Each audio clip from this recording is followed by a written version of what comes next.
How to succeed in watching a musical. Please turn off your cellular device. This is 1962. Please remain seated during the performance. If you need to use the restroom, go now. I'm kidding. You should have gone beforehand. Now you'll have to hold it. Please tell your friends about how much you enjoyed the performance via Facebook, Instagram, Twitter, Snapchat, and all other social media outlets that didn't exist during the time period of this play. If you have a VIP ticket, congratulations. Nothing can stop you now. Please remain in the theater after the performance for your meet and greet with the actors. And remember, no flash photography or recording of the performance of any kind. The executives scare easily.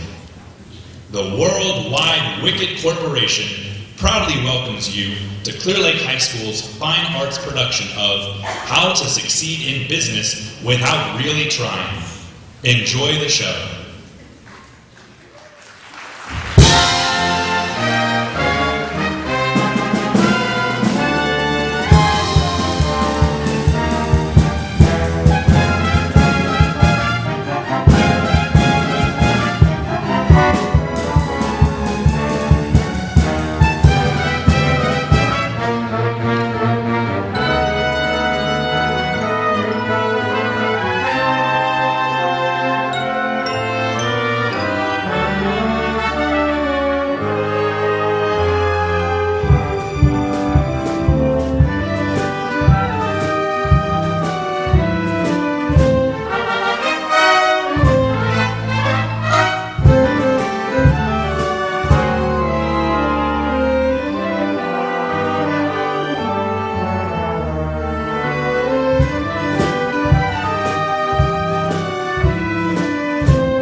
Dear reader, this little book is designed to tell you everything you need to know about the science of getting ahead.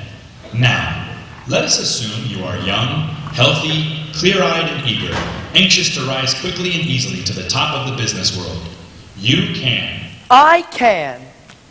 If you have education and intelligence and ability, so much the better. But remember that thousands have reached the top without any of these qualities. Just have the courage and memorize the simple rules in the chapters that follow. If you truly wish to be among the lucky golden few, you can. I can. How to apply for a job. How to advance from the mailroom. How to sit down at a desk. How to dictate memorandums. How to develop executive style. How to commute in a 3-button suit with that weary executive smile.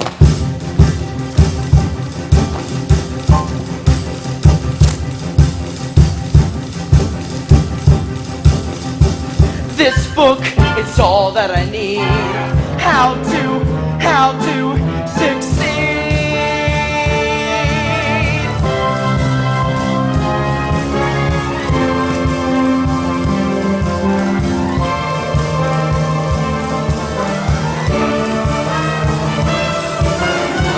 How to observe personnel. How to select whom to lunch with. How to avoid petty friends. How to begin making contacts. How to choose the right company. Before applying for a job, make sure you have chosen the right company. It is essential that the company be a big one. It should be at least big enough so that nobody knows exactly what anyone else is doing. Hey, Joe. We just got a complaint from our dealers in Cleveland about that last shipment of wickets. They say they only got half their wickets. They ordered about 300,000. I know, Mr. Gatch, but they ordered 2 toned wickets and we ran out. What? Ran out? What is this? A hot dog stand? Look, this is the Worldwide Wicket Company. We are supposed to be the single largest producer of wickets in the world. Now take it easy, Mr. Gatch. There's a problem at our eastern plant. A breakdown. Well, get on the ball. I want to keep Cleveland wicket-minded. Yes, sir. Oh, Mr. Matthews, any news about the breakdown?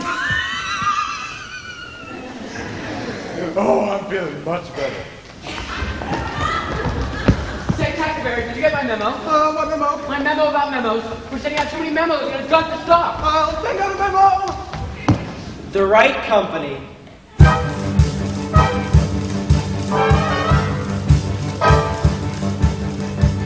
This book is all that I need. How to succeed.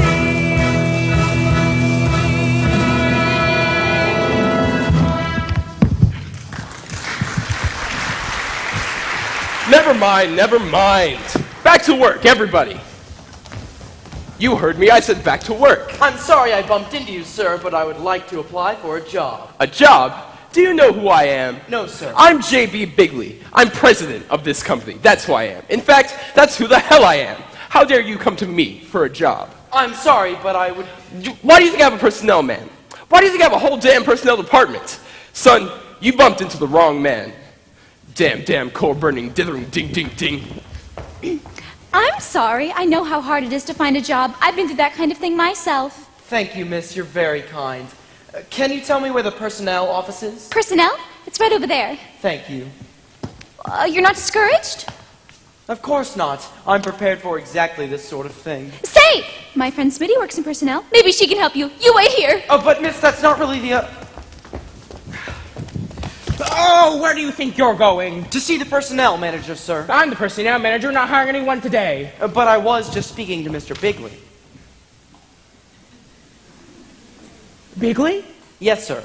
J.B. Bigley. Yes, sir. He told me to see you. J.B. Bigley himself. You were speaking to him? Yes, sir. I just bumped into him. Oh, is he a friend of yours? Now, sir, I don't believe a man should trade on friendship to get a job. Oh, well, very well put, young man. Well, step into my office. I think we can work something out. Hi, my name is Mr. Bratton. You are? Finch. Pierpont Finch. Pierpont. Say, it ought to be J. Pierpont Finch. As a matter of fact, sir, it is. Well, step into my office. Good God, Rosemary, you could at least let me finish my Metrical. This is important, Smitty. We've got to help this boy. Where is he? How would I know? He must have gone into Mr. Bratt's office. Go in there. You're Bratt's secretary. He'll listen to you. But why this frantic urgency? Please, Smitty, we've got to help this boy. But why? Fill me in, girl. Wherefore is this creep different from all other creeps? He's not a creep, Smitty. He has sort of a noble courage, yet deep down inside, I feel he's sort of helpless. Rosemary, your mother instinct is a big drag. Well, that's all settled. Nice to have you aboard, Finch. Glad to be shipping out with you, sir. No, let me do that. Who's that? That's my helpless friend. Isn't he adorable? Adorable? Maybe. Helpless? No.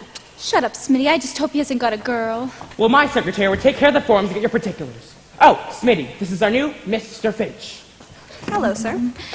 Pilkington. Rosemary Pilkington. Oh, hello. Hi. Mr. Finch will be starting in the mailroom. Glad you don't mind that, Finch. Sir, in a big pond like this, everybody must start a little fish. Even a barracuda. Now, Smitty, will you? Hey, Bud, you guys in the mailroom get those new wicket catalogs out yet? I don't know. I'm going to lunch. Lunch? It's 11 a.m. What on earth for? Because I'm the boss's nephew. Oh, Bud! Oh, this is Bud Crump, Mr. Bigley's nephew. This is Mr. Finch. He'll be working with you in the mailroom. Hello, Finch. I'm Bud Frump, J.V. Bigley's nephew. How do you do, Bud? Now, Smitty, get Finch's particulars. Yes, sir. Oh, and Finch, nice to have you on our team. Glad to be playing, sir. Finch, you ambitious? Not necessarily. Good. Just keep that in mind. If you remember who I am and you remember who you are, we'll get on fine. If not... You'll go crying to your uncle? I beg your pardon. I do not go crying to my uncle. It just so happens that my mother is Mrs. Bigley's sister. If I feel that anything is wrong, I phone my mother phones Mrs. Bigley, and Mrs. Bigley phones Mr. Bigley. That's the democratic way. Mr. Finch, a man like you doesn't have to worry about someone like Bud Frump. Smitty, you're going to get Mr. Finch's particulars? Ah, yes. Now, for the first question. Have you got a girl? A girl? No. Good! I mean, that is the right answer. I mean, it's very wise not to have a girl. I'm glad you understand that, Miss Pilkington. You see, some women wouldn't. I believe that when a man wants to rise in the world of business, a girl or, let's say, an emotional involvement can only lead to getting involved emotionally. That's very intelligent, Mr. Finch. Yes. Rosemary, are you through with Mr. Finch? For the moment. Fine. Now, if we just step into my office, we can get our business done. Good luck, Mr. Finch. Thank you, Miss, Pilkington! Rosemary Pilkington. Glad to be aboard. I think he's fascinating. I've seen some ambitious characters around here, but this boy is the eagerest beaver of them all. New Rochelle. Huh? Or maybe White Plains. No! New Rochelle. What? New Rochelle. What about it? New Rochelle. What are you talking about? That's the place where the mansion will be. Oh my gosh. For me and the darling, bright young man I picked out for marrying me. Rosemary, you can't be serious. He'll do well, I can tell. So it isn't a moment too soon. Well, you just met him, so. To plan on my life in New Rochelle, the wife of my darling tycoon. Honey, you'll be in New Rochelle. Your darling tycoon will be here in the office. Smitty, The future Mrs. Finch is in for some lonely nights. I'm prepared for exactly that sort of thing. I'll be so happy to keep his dinner warm while he goes onward and upward. Happy to keep his dinner warm till he comes wearily home from downtown. I'll be there waiting until his mind is clear while he looks through me, right through me, waiting to say good evening, dear. I'm pregnant! What's new with you from downtown? Oh, to be loved by a man I respect, to bask in the glow of his perfectly understandable neglect. Oh, to belong in the aura of his frown, darling busy frown. Such heaven wearing the wifely uniform while he goes onward and upward, happy to keep his dinner warm till he comes wearily home from downtown.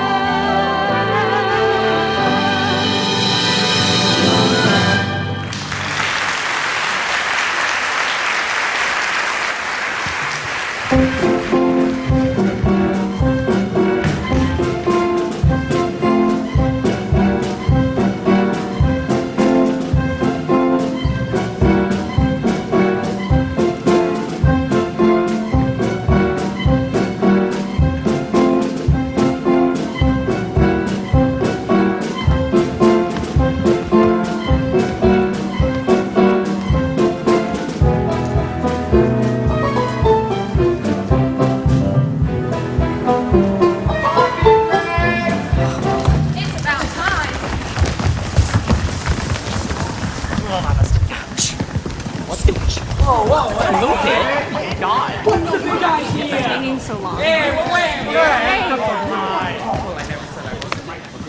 There's no coffee. No coffee? No coffee. No coffee?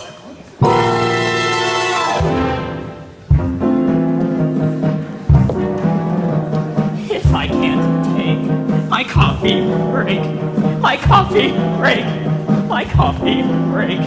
If I can't take my coffee break, something within me dies. Dies out and something within me dies.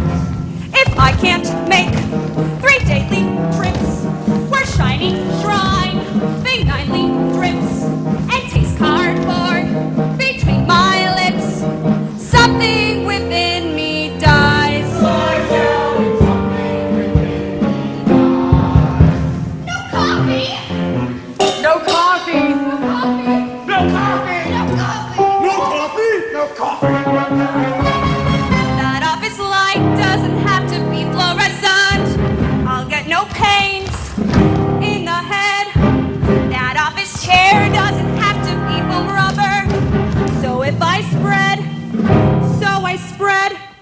but only one chemical substance takes out the lead. Like she said. If I can't take my coffee break, my coffee break, my coffee break. If I can't take my coffee break, God is the sense of enterprise. Something within me dies. No coffee, no coffee, no coffee, no coffee, no coffee, no coffee, no coffee, no coffee, no coffee, no coffee. If I can't take my coffee break, somehow the soul no longer tries. Somewhere I don't metabolize. Something within me, coffee or otherwise, coffee or otherwise, something inside of me dies.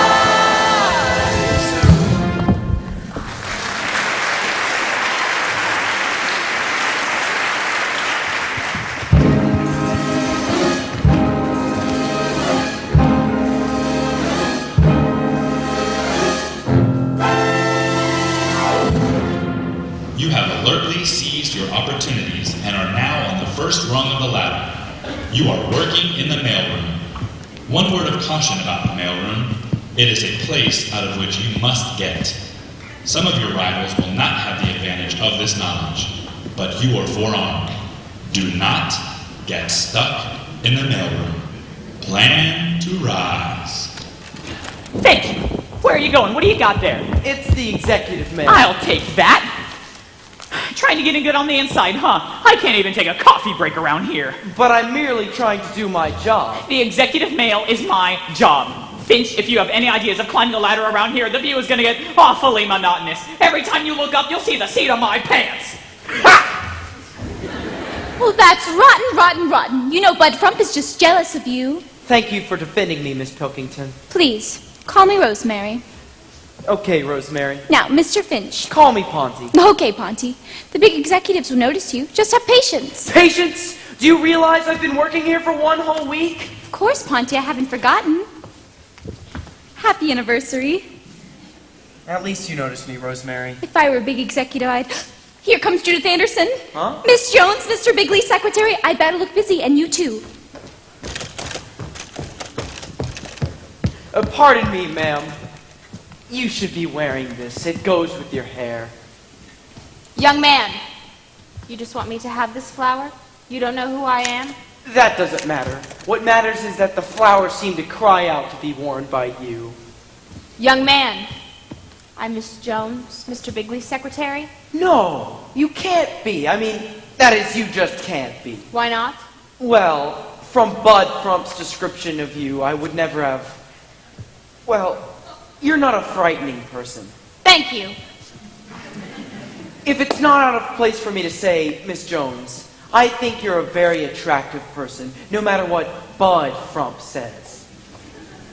What did you say your name was? Finch, F-I-N-C-H? How is it I haven't seen you before? I'm not supposed to take the executive mail. That's his job. Bud from F-R-U-M-P. Well, thank you for the flower, Finch. You're a very interesting young man. Hey, Jonesy, I need an appointment with the boss around 3. I'll check on it, Milt, and let you know. Hey, flowers, you got a new boyfriend or something, Jonesy? This was given to me by a very nice young man. You should know him, Finch. Yes?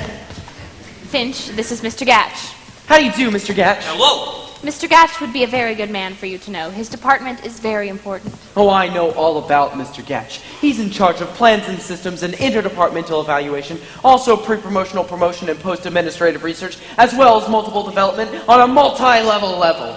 Hey, Jonesy, this is a smart one. I didn't even know I did all that.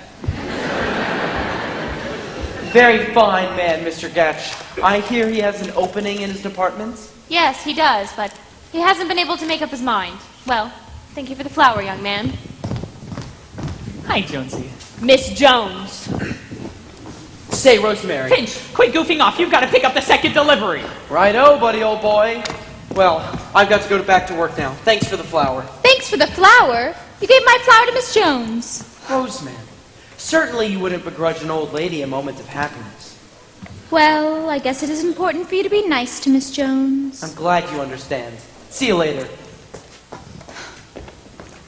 Well, Rosemary, how are you doing? Oh, I don't know. Smitty, what's the opposite of a sex maniac? A businessman?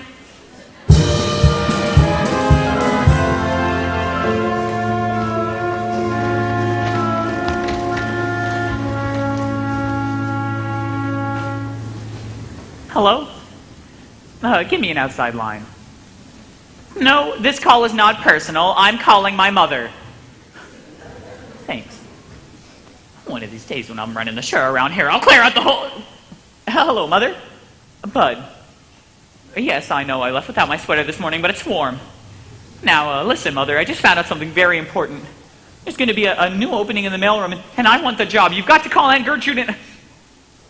I know I was promised the job, but there's a new fellow working around here that has me worried. Oh, he works hard, comes in on time, never goofs off. He's polite, you know, a real rat. Yes, Miss Jones. Mr. Bigley, your wife is calling. My wife? Tell her I'm busy. Tell her I'm in a meeting. Tell her I'm out. Damn it, put her on. Hello, Gertrude. Glad you called. What's on your mind? I'm busy. Uh-huh. Uh-huh. Well, Gertrude, I can't help Bud there. The head of the mailroom should pick his own successor. I can't switch signals in the middle of a play. It would upset the whole team. If I interfered now, it would be nepotism. Nepotism. It's when your nephew's a damn fool. Well, I'll see. Miss Jones. Yes, Mr. B?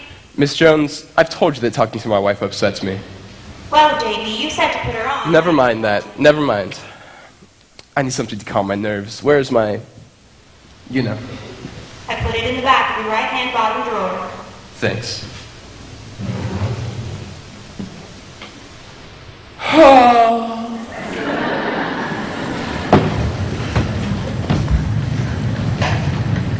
Let's get going, boys.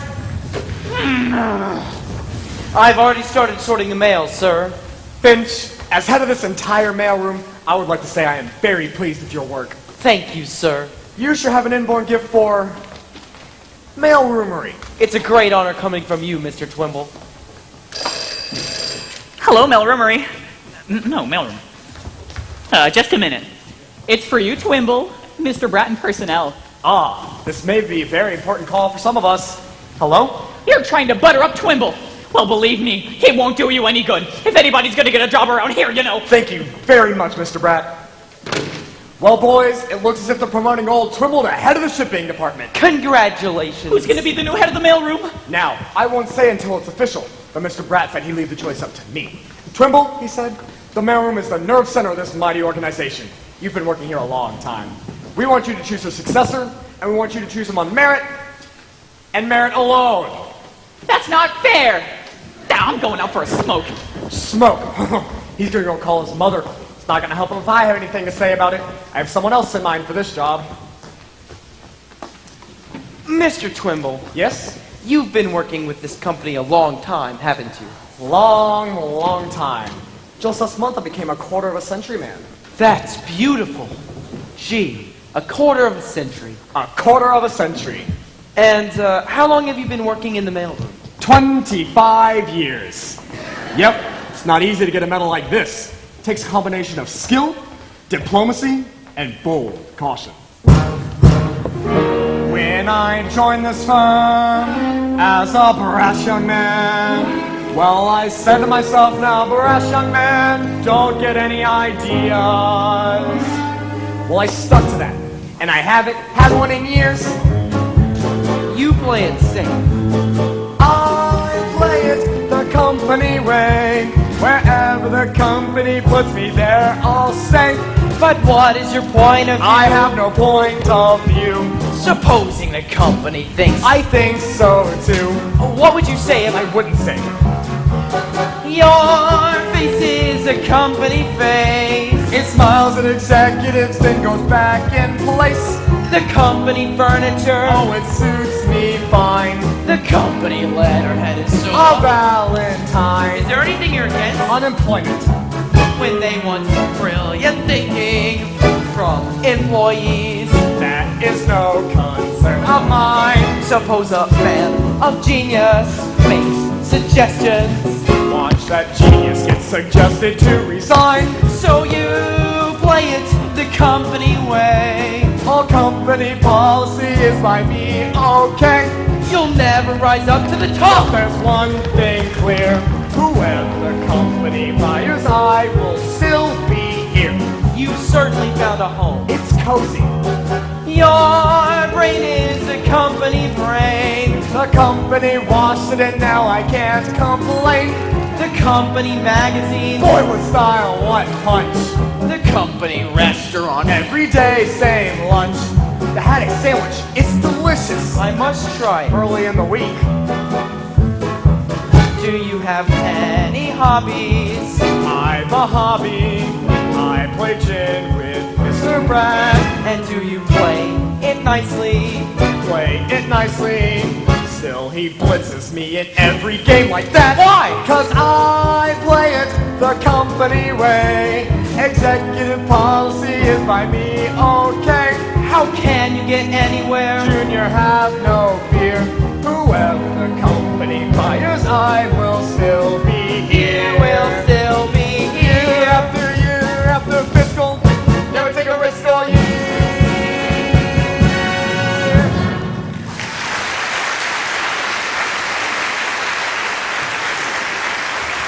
Well, boys, they may be promoting me, but until then, the mail must go through. Oh, hi, bud. How's your mother? What mother? What mother?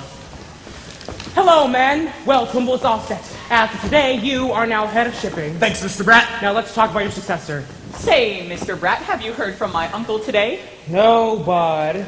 Go ahead, Twimble. Your shoes are very hard to fill, but who have you picked to fill them? Now, I've given it a great deal of thought. Pro and con, and I believe your man is young Finch. Congratulations, Finch. I'm going out for a smoke. I'm sorry, but I can't accept. Are you turning down the job? That's right, sir. You see, I believe that there's a man better qualified. A man who's been working here longer than I have. Gentlemen, I recommend Bud Frump. You're kidding. Bud Frump? Well, this is something. I mean, surprise-wise. Well, as long as you feel this way. I'm gonna call my mother and tell her. I don't understand. Mr. Twimble, let me explain. Knowing you has taught me a lot. The wonderful thing... Hello? Oh, yes, JB, this is Bratt. Ooh, the big boss. Oh, I understand the problem, JB. Actually, we picked someone else. Oh, but it's right, JB, the young fellow we picked turned the job over to Bud. He thinks Bud is better qualified. No, he does not seem to be out of his mind. Well, he was just explaining about it when you called. Go ahead, Finch. Mr. Twimble, the great thing you have taught me is that no individual is as more important than the whole company. No individual is as important as the whole company. The whole team is greater than any one player. The whole team is greater than any one player. The whole crew is greater than any one oarsman. The whole crew is greater than any one oarsman. The whole salad is greater than any one piece of lettuce. The whole... Oh, you can hear him. The whole omelet is greater than any one egg. Isn't that great, JB? It sort of chokes you up. Oh, his name? It's Finch. Finch. Finch. Well, I'll keep an eye on him myself. Right, JB, goodbye. Finch, you got off the spot with Mr. Bigley. Glad to help, Mr. Bratt. I appreciate it. Good luck, Twimble. Thanks, Mr. Bratt. Oh, Mr. Twimble, aren't I supposed to take this mail to Mr. Gatch? Gatch? Gatch. Gatch! Gatch. Say, I remember Mr. Gatch is looking for a new junior executive in his department. He is? I'm going to talk to him about you. Me? A junior executive? Your generosity and your thoughtfulness may prove to do really good things for you. By George, ethical behavior always pays. Finch, you did a very wise thing. That doesn't matter to me, sir. What matters is I did what was right. My mother was very happy. Girls, meet the new head of the mailroom. Bud Frump. Thanks, Ponty, old boy. Good luck, Bud. Finch, I want to talk to you. I still think my original choice of a man was best. Now, wait a minute, Twimble. Ponty okayed it. It's just that... There will be no reneging. I was promised a job. Wait a minute. Wait a minute, Bud. I've been working with this company a long time. A quarter of a century. I just want to be sure things are done the right way. I know what you mean, Mr. Twimble. From now on, I'll play it the company way. Wherever the company puts me, there I'll stay. Whatever the company tells him that he'll do. Whatever my uncle may think, I think so too. He's beating with company pride. I've conquered that over-ambitious rat inside. Old Bud is no longer the front he used to be. I pledge to the company's sweet conformity. I will someday earn my medal, 25-year employee.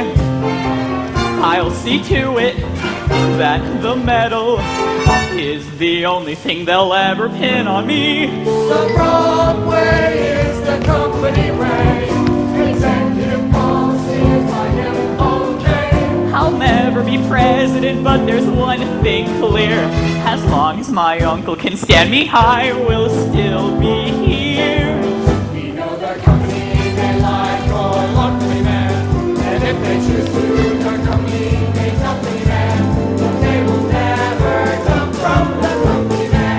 They'll come to play with company, come to play with company, come to play with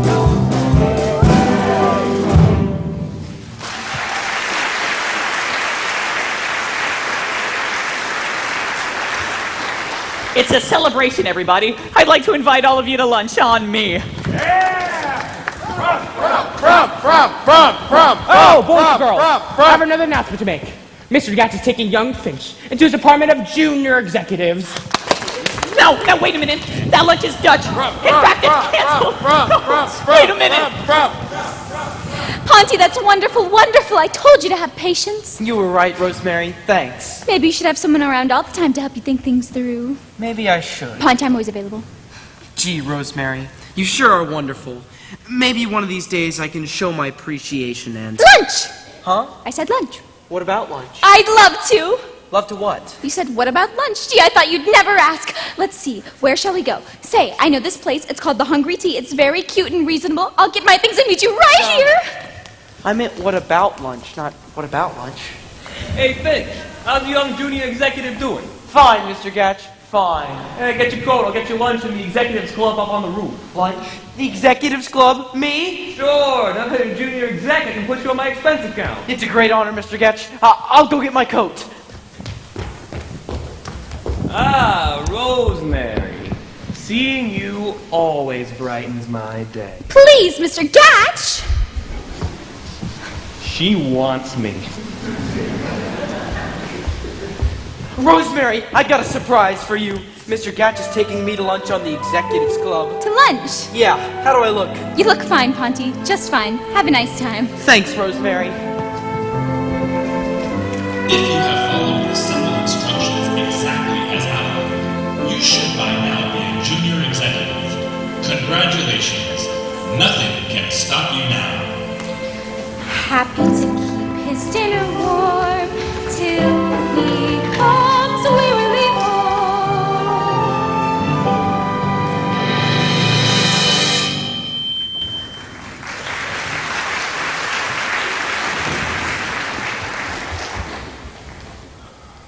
But damn it, Gertrude, I haven't got time for all this nonsense about Bud. I know blood is thicker than water, but Bud Frump is thicker than anything. Now listen to me, Gertrude.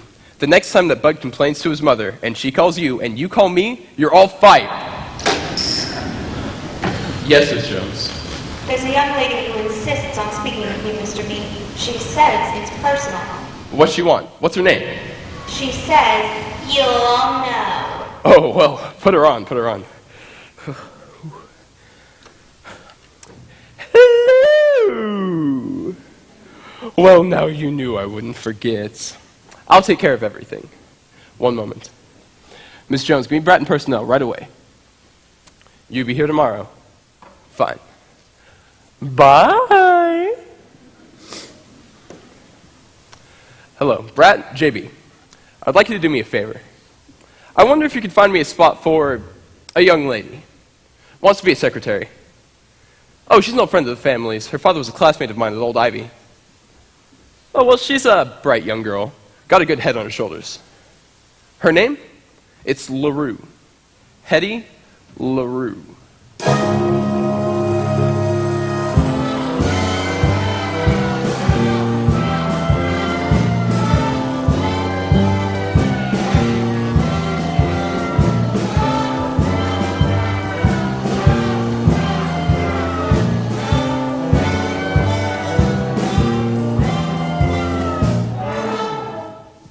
Can I help you, honey? Scram! You see, miss, I don't think you understand. I'm Bud Frump, J.B. Bigley's nephew. Oh, how do you do? I'm waiting for Mr. Bratz of personnel. I'm a secretary. I noticed that the minute you walked in. Oh, thank you. Of course, I'm new at this. Miss Hedy LaRue.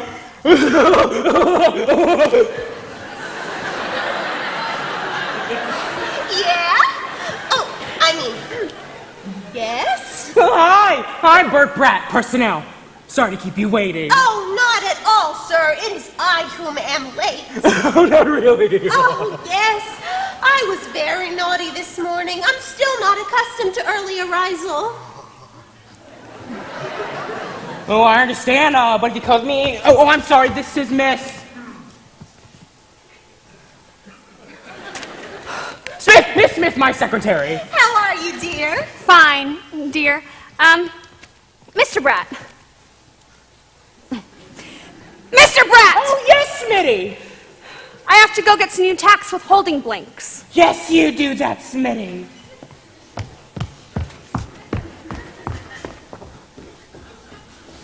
Oh, Miss LaRue, call me, I'll give you particulars. 39, 22, 38. I win the pool. Oh, isn't she something? Gentlemen, one moment, please. Sir Brad, I need a new secretary. So do I. Gentlemen, Miss LaRue will be assigned according to normal procedures, as soon as the qualifications have been determined. I'd sure like to determine him. Gentlemen, a secretary is not a toy. No, my boy, not a toy to fondle and dandle and playfully handle in search of some pure loud joy. No, a secretary is not, definitely not, a toy.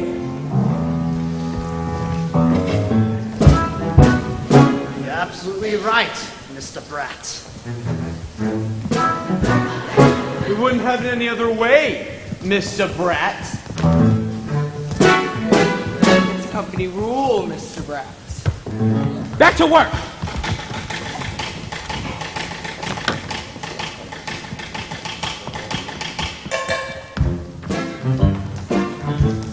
A secretary is not a toy, no, my boy, not a toy. So do not go jumping for joy, boy, a secretary is not. A secretary is not. A secretary is not a toy. A secretary is not to be used for play therapy. Be good to the girl you employ, boy, remember no matter what neurotic trouble you've got, a secretary is not a toy.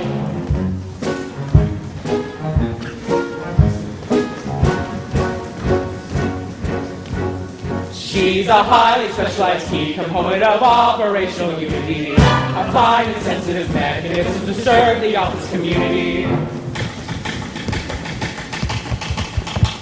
With the mother at home, she supports. And you'll find nothing like her at FAO Schwartz. A secretary is not a pet or any requisite. It happened in Charlotte when Coy, boy, they fired him like a shot. The day the fellow forgot, a secretary is not a toy.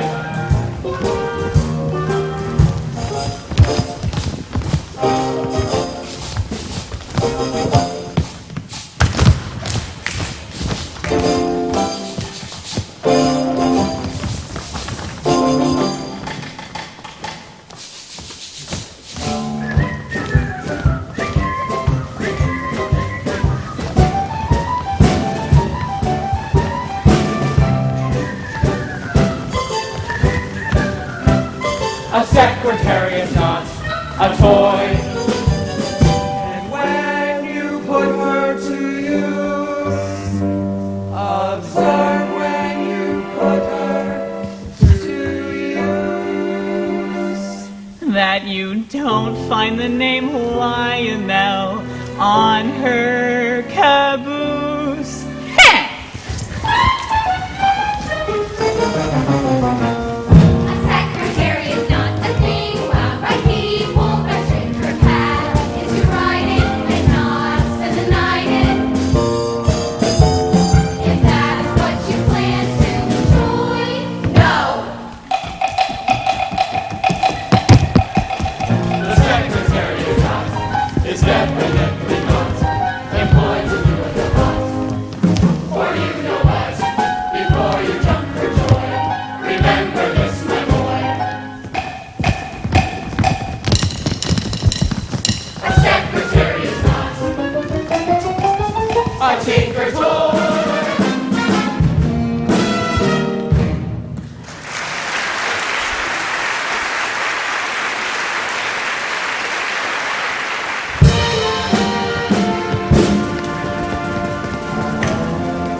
So then he said, I'm next in line for promotion.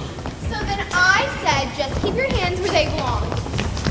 He said, I'll only have sales within a year, a raise, and a company car. And so then I said, just keep your hands where they belong. And I'm dying to see those new production charts. So what the hell? I'm having dinner with him.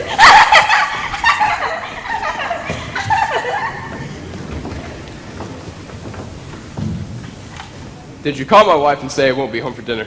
Yes, Mr. Bigley. By the way, tomorrow is Saturday. You left your golf clubs in the office. You're playing with Mr. Whomper, chairman of the board.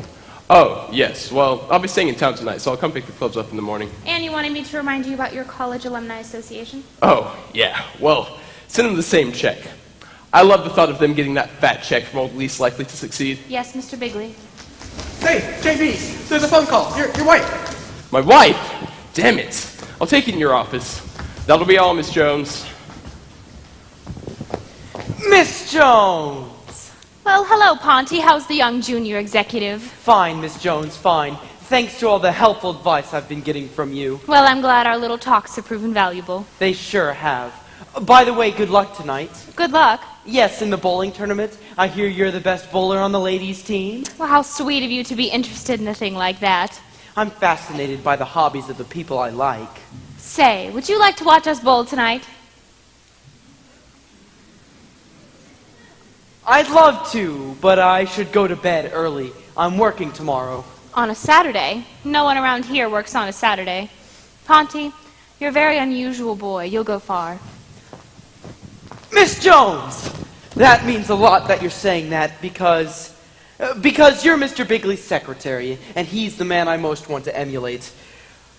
He's so capable and thoughtful. I heard him remembering to send a check to his old school. Harvard, wasn't it? Harvard? Don't let JB ever hear you say that. He's a groundhog. Then where did he go to college? Old Ivy. Old Ivy? Yes, they're the groundhogs. Mr. Bigley is very proud of his old school. Well, good night, Ponty. Good night, Miss Jones. Don't work too hard. Don't worry, I won't. Hello, stranger. Hello, Rosemary. Hi, Smitty. Hi, Ponty.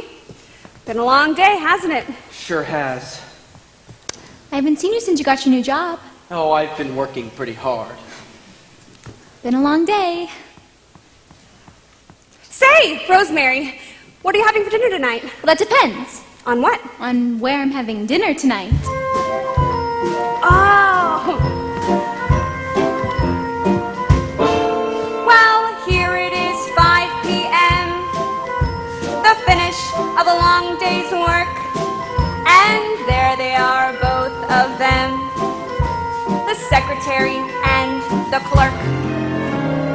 Not very well acquainted. Not very much to say, but I can hear those two little minds ticking away. Now she's thinking, I wonder if we take the same bus. And he's thinking, there could be quite a thing between us. Now she's thinking, he really is a dear. And he's thinking, but what of my career?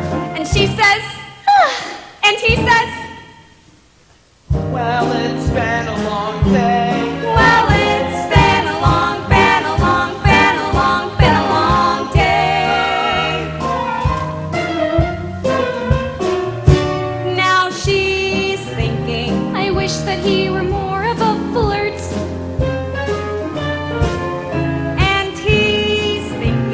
Maybe a little flirting won't hurt. Now she's thinking, for dinner we could meet. And he's thinking, well, we both have got to eat. And she says, and he says, good night. Thank you. Well, it's been a long day. Well, it's been a long, been a long, been a long, been a long day. Hey, there's a yummy Friday special at Stouffer's. It's $1.90 vegetable plate. It's at the bottom of the ad. Not bad. Service for two, $3.58. To make a bargain, make a date. Wonderful! It's fate.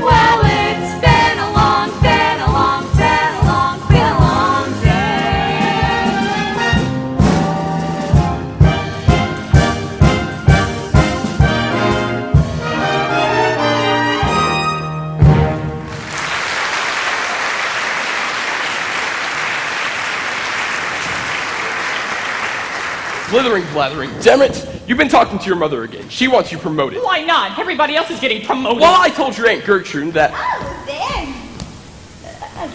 Good evening, Mr. Bigley. Oh, good evening, Miss LaRue. Uncle Jasper. I told you never to call me that around here. I'm sorry, JB. Now, how about you got something to do? I was just gonna get my hat and go home. Good. So, how do you like your new job, Miss LaRue? It's a big fat nothing. Sweetheart, don't talk that way around here. I thought you were gonna help me be a big businesswoman like Helena Rubinstein or Betty Crocker. So what happens? I'm stuck in the damn stenographic pool with no one to fish me the hell out. Darling, these things take time. You have to learn. Yes, Miss LaRue, in a large operation like Worldwide Wickets, there are many multiple facets which are very important in the scheme of things. And in fact, Hedy, I promise you. I give up a wonderful job. Head cigarette girl at the Copa. But the surroundings. You said you hated all those men staring at you, making advances. It's no different around here in big business. At least at the Copa, when I got pinched, I got tipped. Around here, a girl can't bend down and pick up a pencil with confidence. You mean someone's been bothering you? Who? Just tell me who. Yes, Miss LaRue, in a large operation like Worldwide Facets, there are many multiple wickets which are very important in the scheme of things. And in fact, you have to... Who pinched you? I don't care about that. Look, you did not keep your part of my bargain. Hedy, I meant every word. Tell you what, let's meet at your place in about 10 minutes. We can talk this all over. No. But Angel! Yes, Miss LaRue, in a large operation like Worldwide Wickets, there are many multiple facets which are very important. Why don't you go home? I'm waiting for the elevator. Why don't you walk down? It's 30 floors. Why don't you jump? Quite the girl, Miss LaRue. Huh? Oh, I suppose so. I was just trying to make her feel at home. She seems to be rather a shy person. Yes, well, you do that, JB. I'm meeting Mother for dinner. She loves dinner with me. I tell her everything that happens all day at the office.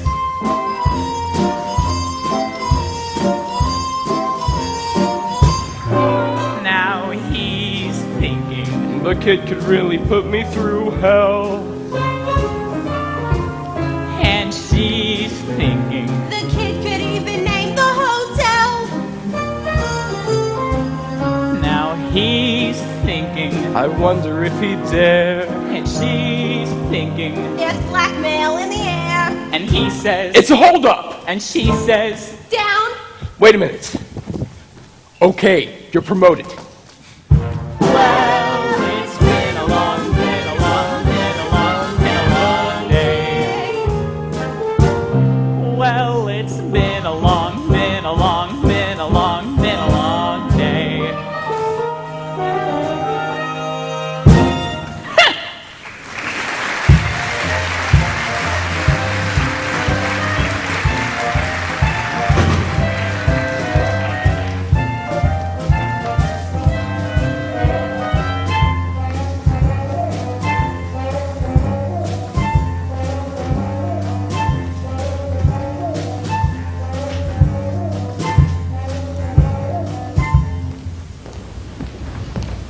Okay, Jackie, that's it.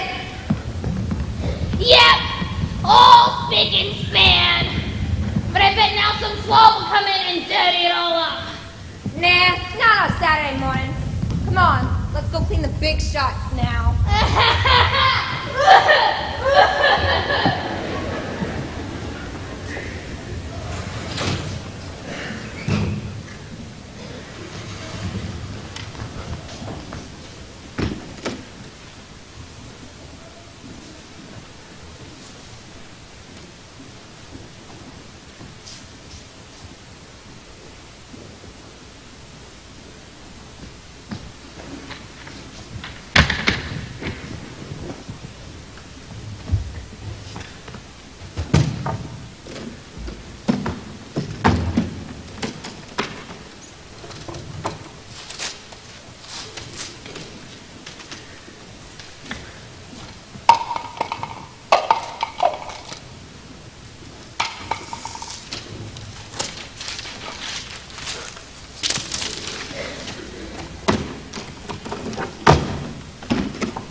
Good morning.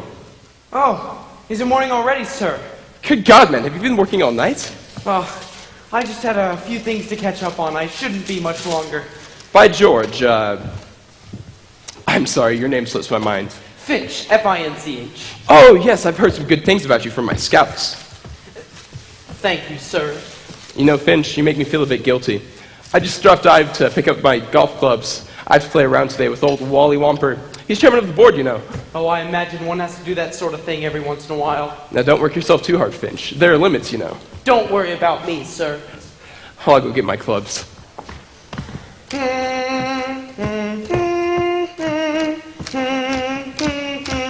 What's that you're humming? I didn't realize I was humming, sir. You were humming the old Ivy Fight song.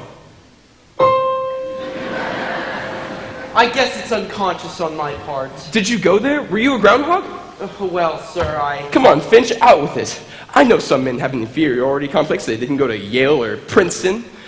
You aren't ashamed of old Ivy, are you? No, sir, not a bit. I should have known you were a groundhog. What year were you?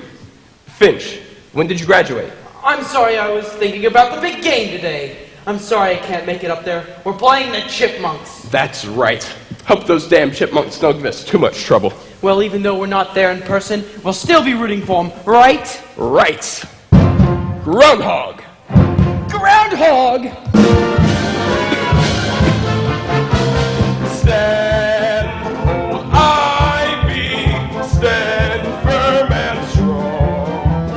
Grand old Ivy, hear the cheering throng. Stand, old Ivy, and never yield. Rip, rip, rip the chipmunks off the field. When you fall on the ball, And drop down there at the bottom of the heap, down at the bottom of the heap, where the mud is oh so very, very deep. down in the cruddy muddy deep. Don't forget, boy, that's why they call us. They call us Groundhog. Groundhog.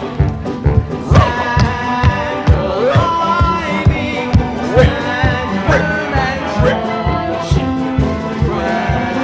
Old Ivy, hear the cheering throng. Groundhog. Old Groundhog. Rip, rip, rip the chipmunks off the field.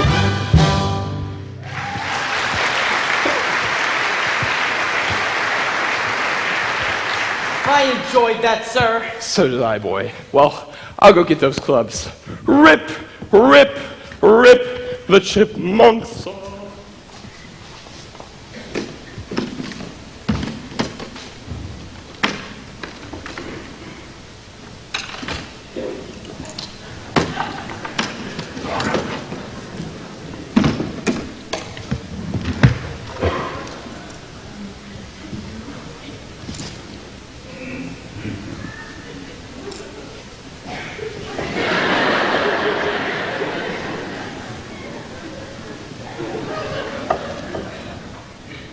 What's that you're doing?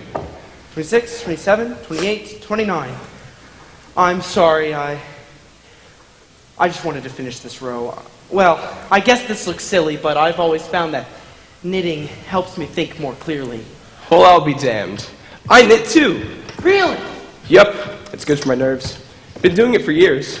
No one knows my secretary, Miss Jones. You know her. Yes, I've met her. What's this going to be? Oh, I thought I'd make it a birdcage cover. Birdcage cover. Never made one of those, but how do you like this? That's beautiful. Thanks. Made the covers for these golf clubs too. See? Popcorn stitch.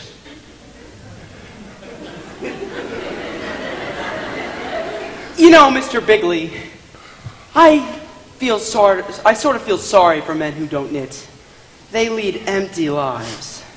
Tell me, Finch, what's your ambition in this outfit? Smart fellow like you must have it all planned out. Well, sir, if I'm ever fortunate enough to reach a position to where I can choose, I'd like to do something real.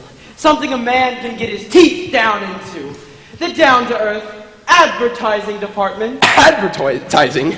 Son, I wouldn't want that for an old classmate of mine. It's too tough, too insecure. Why, we've had 15 new advertising managers in the past year alone. Why's that? I fire them. But if you had a man with ideas, he could swing it. Ideas, that's what I look for.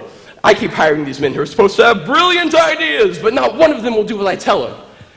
No, Finch, you stay where you are. Damn good department. By the way, where are you? Plans and systems, Mr. Gatch's department. Oh, yes, good man, Gatch. You stick with him and you'll do fine. And I'll keep my eye on you, too. Well, here you go, sir. Have a wonderful day. I've got to get this done before midnight. Midnight. That's the groundhog spirit. Groundhog! Groundhog! Stand, old ivy, stand firm and strong. Rip, rip, rip the chipmunks off the field.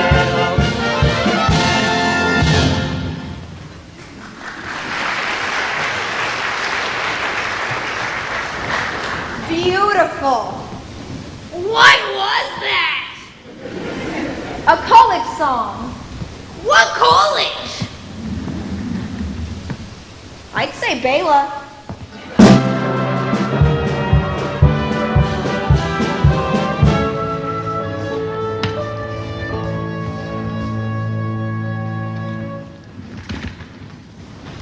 Hello, Brad. This is Jamie. Say, what are we running around here? A sweatshop? We are working that boy too hard. Who? Finch. Finch. The poor devil worked here all weekend. I was there with him, working side by side. The lad didn't tell me. Well, first of all, I want him to have an office of his own. Serves the best you have available. Oh, nothing fancy. Don't want him getting ideas. Hello, Ponty. Rosemary, come on in. How do you like it? Your first office. It's beautiful. It's not bad, considering I did want my name painted on the door, but I decided not to ask because there's no door. Well, it's beautiful. I can only stay a minute, but I wanted to say that I had a good time the other night. Me too. I enjoyed the conversation. Well, I guess I talked the whole time. I liked it. But just one thing about last night. I mean, when we said goodnight. Well, it was our first date, and I don't want you to get the wrong impression of me, but usually it's natural for a guy to get a little fresh with a girl and make a pass at her, but you didn't do anything. I had to get up early. Sir, Miss! I'm Miss LaRue, honey. What can I do for you, Miss LaRue? A secretary was ordered to be assigned to you. I'm your assignation. You didn't tell me you were getting a secretary. I just found out myself. Well, happy dictation, Ponty. Bye. Now, won't you sit down, Miss LaRue? Oh, thank you. Now, Miss LaRue. Oh, just call me Hedy.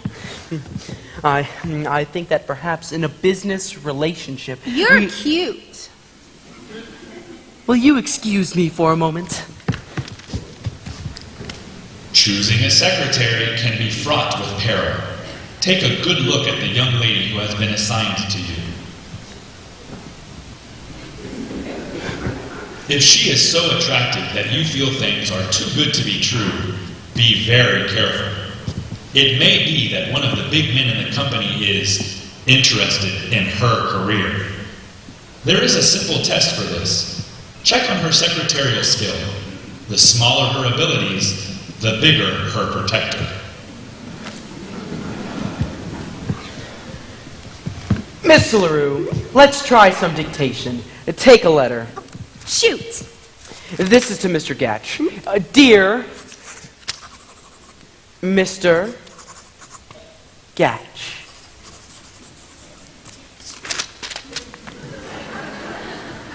Pursuant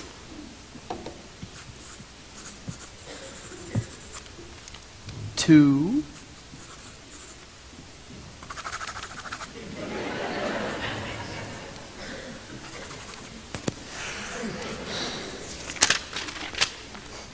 our discussion of... Oh, wait a minute, you trying to catch a train? What are you taking this down in? Longhand, it's safer. I make up for it when I type. Oh, you type fast? Like a jackrabbit. 12 words a minute. By the way, Miss LaRue, Hedy, what was your last position? I was in the tobacco business. Oh, but then Mr. Bigley... Mr. Bigley! He got me interested in wickets, so I matriculated myself into business school, and, well, here I am. Yes, you are, aren't you? Oh, go ahead, dictate some more. I'm gonna like this jazz. Let that letter take a moment. Here, take this to Mr. Gatch. He's my... Oh, Mr. Gatch? Yes, he's my boss. Make sure you give it to him yourself. Hedy, personally. Okay, Charlie.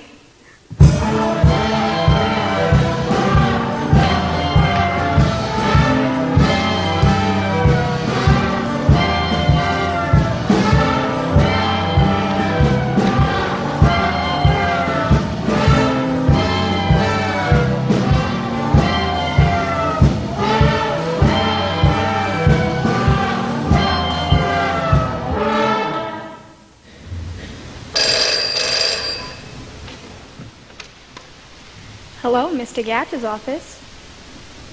One moment, please. Mr. Gatch, Mr. Finch's secretary is outside, and she'd like to speak with you, personally. Have her come in. I'll get her.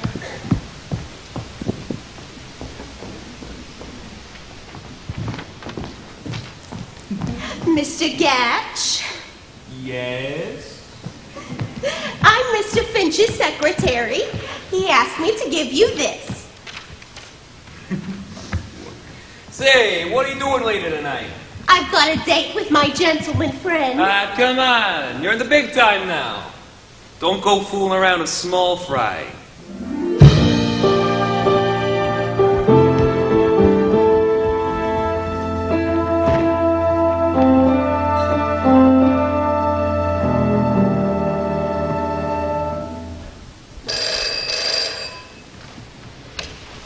Hello, Mr. Gatch. Finch's office. One moment. It's for you. Production. Hello, this is Finch.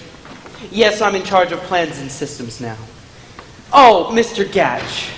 He's been transferred to one of our out-of-town offices. Venezuela.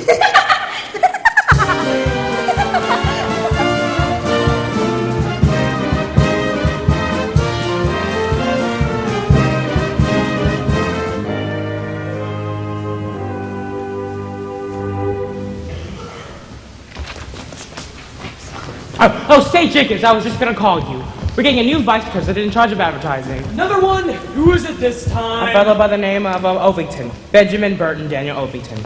Anyways, you're giving him a reception tonight. In the executive club, on the roof. I wonder how long this guy will last. I don't know, but we're giving him the full treatment. You can invite your secretaries to come. We're inviting some of the executive secretaries to act as hostesses. Okay, Brett. Rosemary, I had lunch without you. Where have you been? Smitty, I've been made secretary to the new advertising manager. Oh, good. What's he like? Oh, I don't care about him. But this means I'll be invited to a reception this evening, and Finch will be there too. Smitty, this is the chance I've been waiting for. He's never seen me all dressed up before. You know, glamorous. Do you know what this is? Your lunch? Smitty, this is the answer of how to succeed with Finch. A new dress. It's just beautiful. I hope it works. Good luck, Rosemary. Thanks, Smitty. You know, I've been thinking I might get a new dress for tonight, too. That's a good idea, Smitty. I hope you're very popular at the party. Maybe I will be at that. I'm thinking of starting a rumor that I'm a nymphomaniac.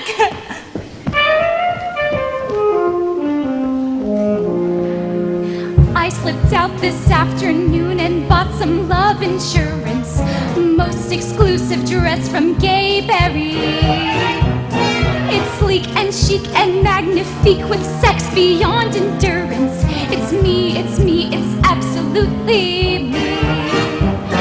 And why one guy, this irresistible Paris original I'm wearing tonight.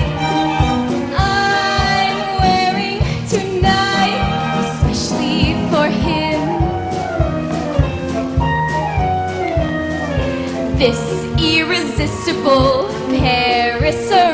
originals, all paid for and mine.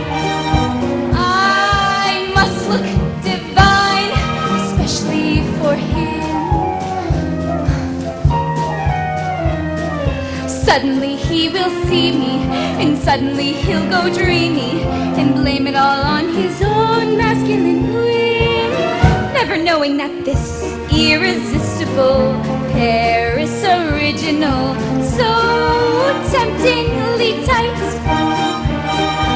I'm wearing tonight, especially for him, for him, for him.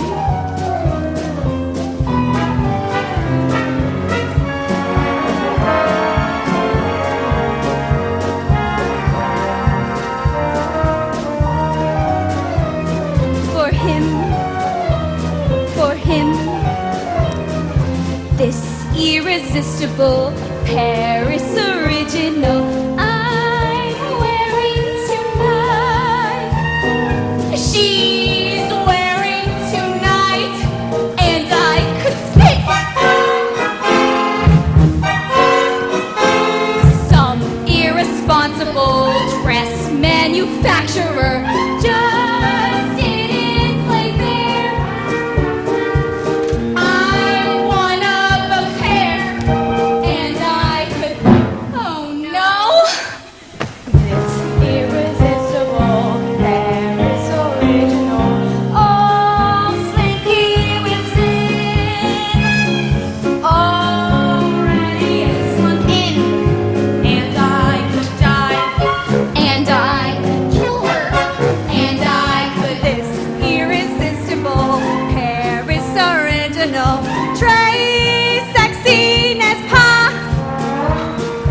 Oh, damn it, voila, and I could spit.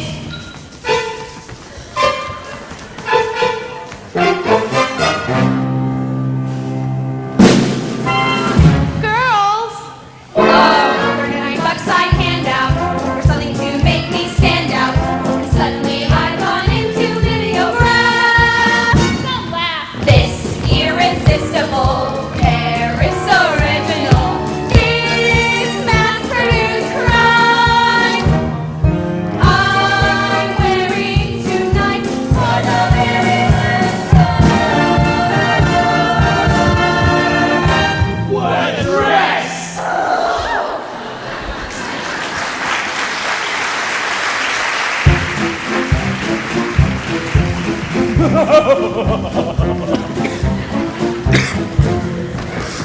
Hedy, will you have a drink? I never touch anything alcoholic before 5 p.m. It's 10 after 5. Which way's the booze? Right over here. I'll have a double martini. Here he is, boys and girls.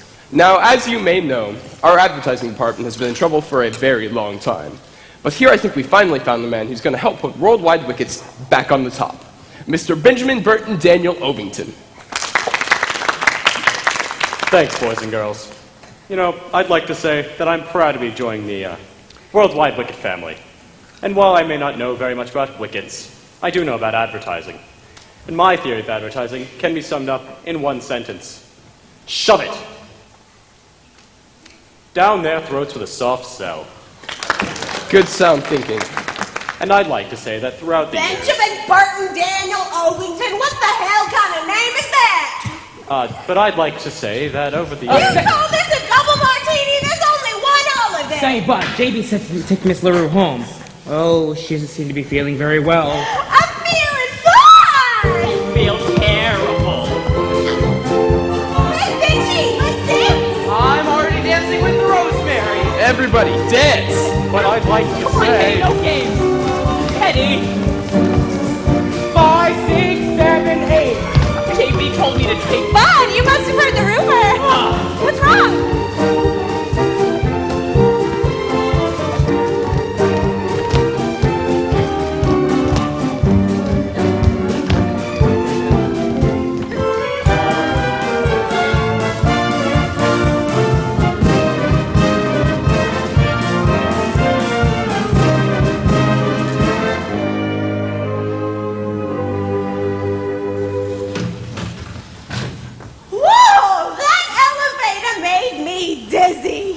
come on, Hedy.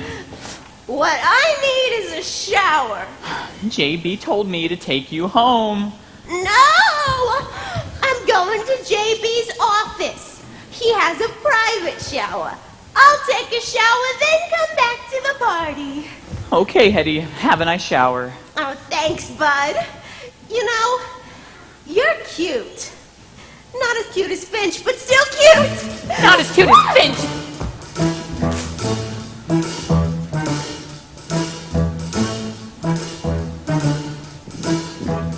Going up to the party, Pete? Yeah? Tell Finch that I want to see him down here. Tell him it's important. Okay. Thanks.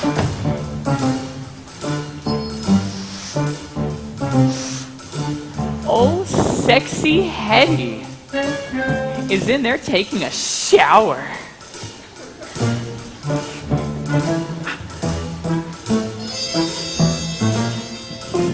And I've got a little something up my sleeve.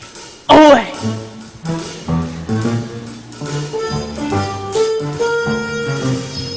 That'll put old Finchy right on his hello, Finch. What's this all about, bud? JB wants to see you in his office. He'll meet you there.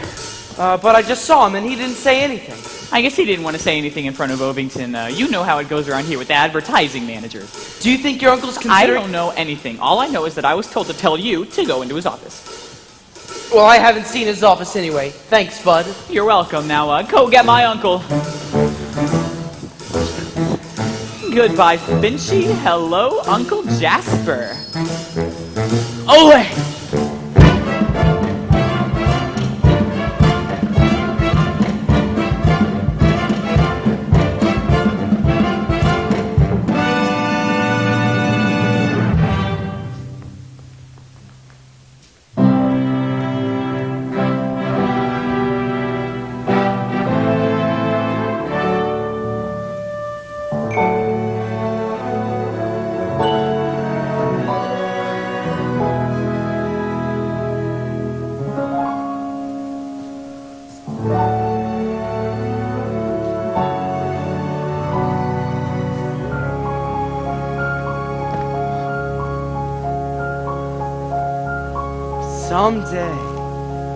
Someday. Guess who? Mr. Bigley! No, it's me. Oh, hi, Hedy. I was supposed to meet Mr. Bigley here. Mr. Bigley? He's not coming. Somebody gave you a bum steer. I should have known it was Rib. Well, I'd better get back What's to... your hurry? Well, I think I should probably get back to the party. It's more fun down here. But I would probably get back to You're anxious to get back to that Rosemary, huh? Are you stuck on her? Rosemary, she and I are just good friends. That's very sensible. An up-and-coming young chap like you shouldn't be tied down. Oh, I've been watching you, Buster. You're going places. Venezuela. Look, Hedy. Wouldn't JB die if he walked in and found you kissing me? Frankly, I'd rather he didn't. Oh, come on, let's try it. You better, Finch. If you don't kiss me, I'll tell JB you did. Fine, just once.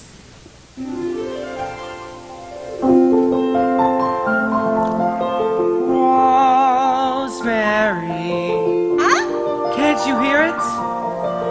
Rosemary. Rosemary?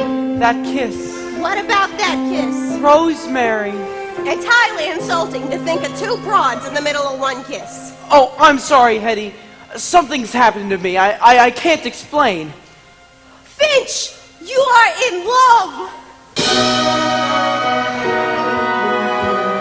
That's right. Finch is in love. It's like music all around me, like a symphony. I must have been in love with her ever since she took my particulars. And you found this out by kissing me? Yes, Hedy. I don't know my own strength.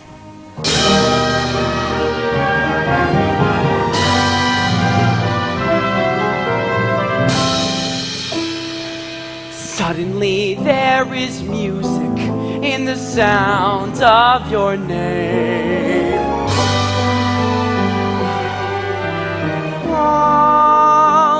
Rosemary.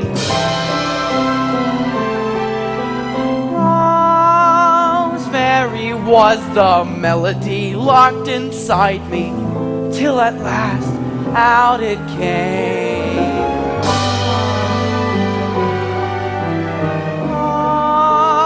Rosemary,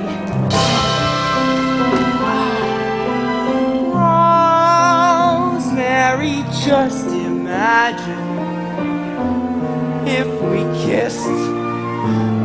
What a crescendo!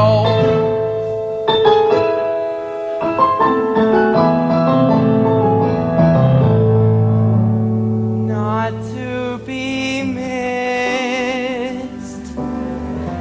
As for the rest of my lifetime program, give me more of the same.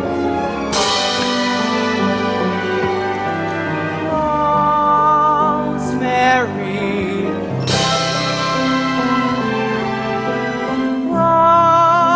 Rosemary, there is wonderful music in the very sounds of your name. Ponty, I heard Bud from talking at the party. Where is she? Rosemary, something wonderful has happened. What are you talking about? Can't you hear it? Can't you hear it? Suddenly there is music in the sounds of your name. I can't hear a thing.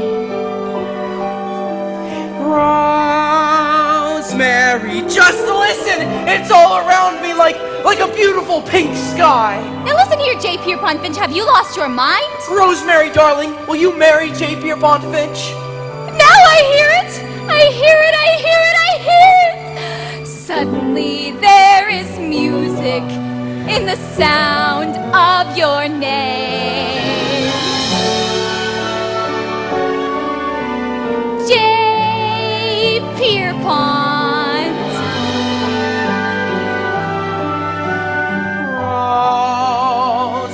Rosemary, just imagine if we kissed. What a crescendo!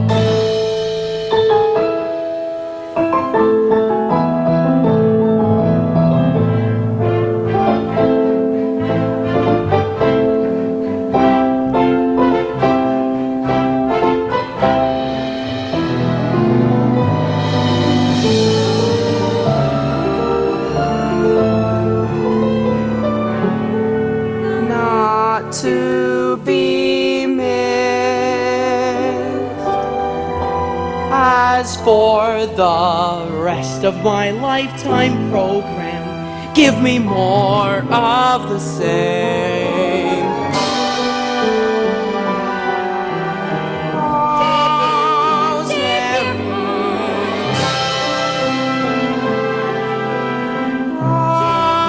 Rosemary, there is wonderful music in the very sound.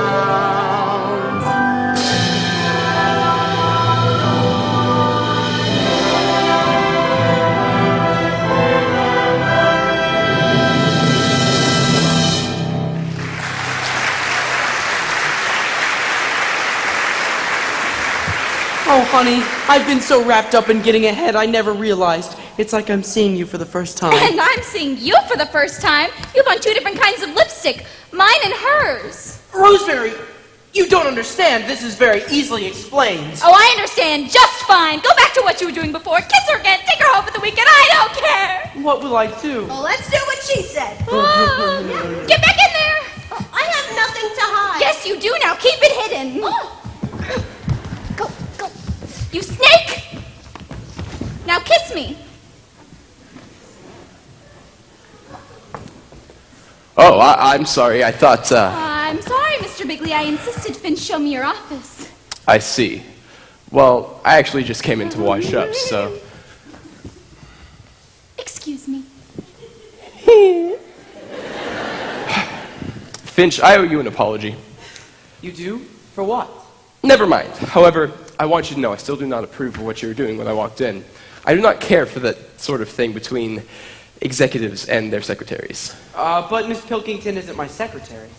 Oh, right. Good point. We figured you might be here, JB. We've been looking for you. I haven't finished my speech yet. You made a fine speech. Yes, you did, Mr. Ovington. Very good speech. Oh, Ovington, this is Mr. Finch. Plans and systems. How do you do, Mr. Ovington? How do you do? I didn't get a chance to tell you at the party, Mr. Ovington, but I'm very interested in advertising. I've read a lot about you in Fortune magazine, some wonderful stuff. Thank you. Oh, by the way, Mr. Bigley, did you know that Mr. Ovington was an All-American halfback in college? Is that so? Where'd you play, Ovington? Oh, the greatest little college in North America. Northern State. A chipmunk! I sure am a chipmunk. Did you see the way we murdered those groundhogs last Saturday? Ovington, I'm no bait. I've hired men from all colleges. Tigers, bulldogs, Trojans, gophers, badgers, but never, never a chipmunk. Your resignation is accepted. Rip! Rip! Rip! The chipmunk off the...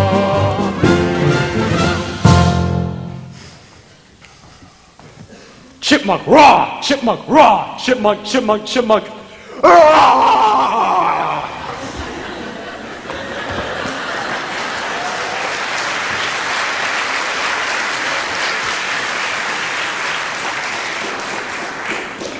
That was a narrow squeak. It was a big shock to me, sir. Finch, it's a good thing you're on the ball when it comes to Oh, say, advertising. JB, what are you going to do about the new advertising manager? Brett, you're right. Finch, you've always wanted this rotten job. Do you think you could handle it? I don't know, sir. If there's one thing I admire in a man, it's humility. Finch, I've made up my mind. I'm making you vice president in charge of advertising. Me? Vice president? JB, Finch is very bright, but he's rather inexperienced. I like him. I like him. I think we've hit on something here, Brett. This boy is loaded with great ideas. Ideas? Tell us some of them, Finch. Well, I have. Come on, Finch, where are those ideas? Well, Put sir, up or shut up, son. The thing is, Get on the ball or you'll be out of here like a shot. Mr. Bigley, I want to give you a clear-cut campaign. JB, Finch is very bright, but the plans and board meeting is the day after tomorrow. Finch could tell us all his ideas then. Fine. Finch, you have 48 hours to come up with a new advertising presentation. Better get on the ball, Finch. You're now a vice president in full charge of advertising, and frankly, up to now, I'm pretty dissatisfied with your work.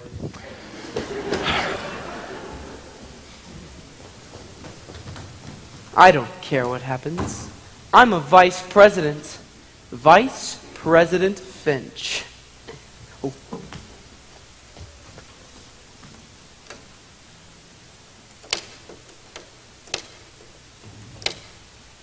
Hello. Get me the stationery shop downstairs. Yes, this is Finch. Remember those cards I spoke to you about last week? Yes, go ahead and print them off right away. Now let's see. Oh, girls, you can come on out now. Thanks, Rosemary. Rosemary, I've got a wonderful surprise. I've been made a vice president. Congratulations. Can I be your secretary? Gee, I'd love that, Hedy, but Rosemary's going to be my secretary. I'll go back to the steno pool. Rosemary? I'm going to be your secretary? Sure. You were Mr. Ovington's secretary, and now I'm taking over his whole department. What makes you think I want to be your secretary? I'd rather die. Rosemary, you have to. I'm in charge of advertising now, and you know how hard of a job that is. I can only do it if I have your help. Rosemary, I need you. You do? Well, all right. In that case, I'll be your secretary. Good. Now let's get to work. Just like that? Aren't you forgetting something? Oh. Finch, Hello? aren't you going to kiss me? Kiss you? I can't. Why not? Because you're my secretary. Wait a minute, Rosemary. Hello, name painter? Wait a minute, Rosemary. Hello, name painter? Yes, this is Finch. I'd like my name painted on my door on gold leaf. J. Pierpont Finch. J. Pierpont. Suddenly there is music. All capitals. In the sound of my name. Yes, block letters. J. Pierpont. Rosemary. Vice President. Vice President in charge of advertising. There must be. There must be. All of my lifetime program will be more of the same.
merchandise mafia at work. Ever since Finch became vice president, they've all been scared out of their wits. When's the big meeting? It's set for this afternoon. I hope Ponty comes up with something. Where are you going? Home. At 10 o'clock in the morning? I've resigned. I'm quitting. Nonsense. You've been threatening that all week. This time, it's official. I left a letter of resignation on his desk. Wait till he reads it. But, Rosemary... Smitty, I just can't take it anymore. I don't mind a person ignoring me completely as long as they pay a little attention. Smitty, he doesn't need me. Well, he did say that he loved you and he was going to marry you. Smitty, that was supposed to be a secret? Oh, don't worry. I didn't tell anybody. What's the matter? Rosemary's resigning from Finch. But I thought he was gonna marry her. That's what I thought. I only told the girls. Don't worry, she'll forgive him. Never. Oh, you got to. Look, Rosemary, there's one thing you can't overlook, and that's loyalty. I've been very loyal to him. I don't mean to him. I mean to us girls. How often does it happen that a secretary's boss wants to marry her?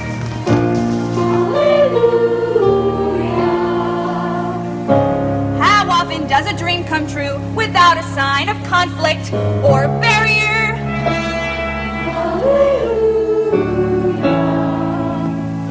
Why treat a man like he was a typhoid carrier?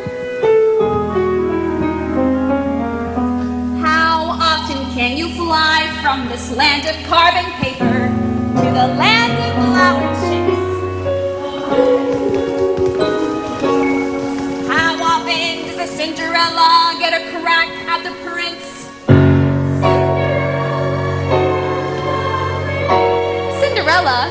Wait a minute, I know Cinderella. I've got $85 in the bank and a savings bond. It's not a matter of money. He's the vice president, so that automatically makes him a prince. True? True. So automatically makes you a Cinderella. See?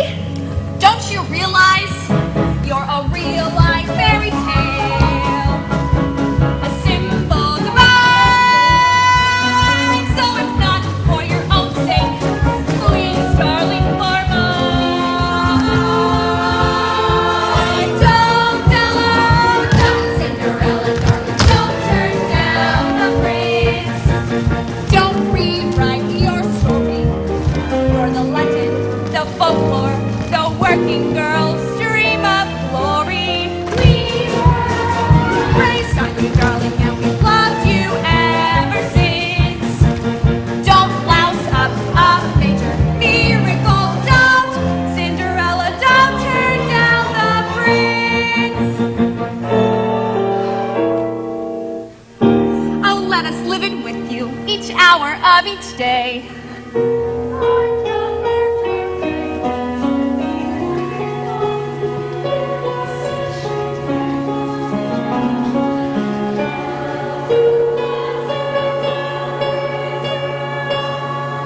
No, New Rochelle.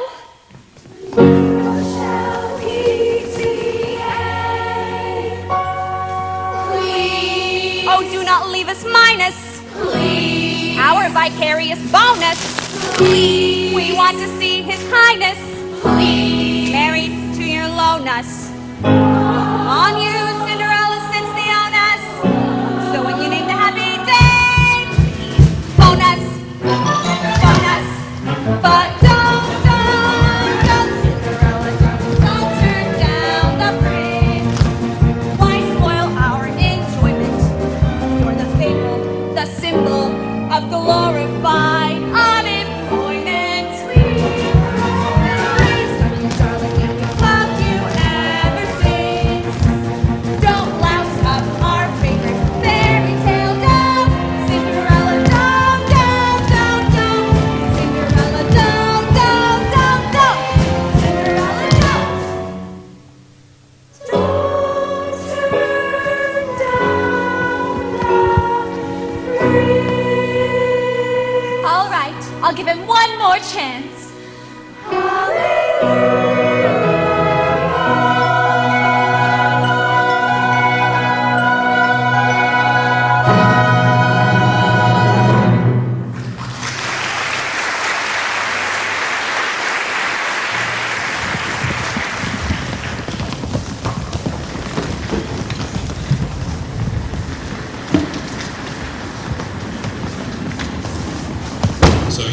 now a vice president.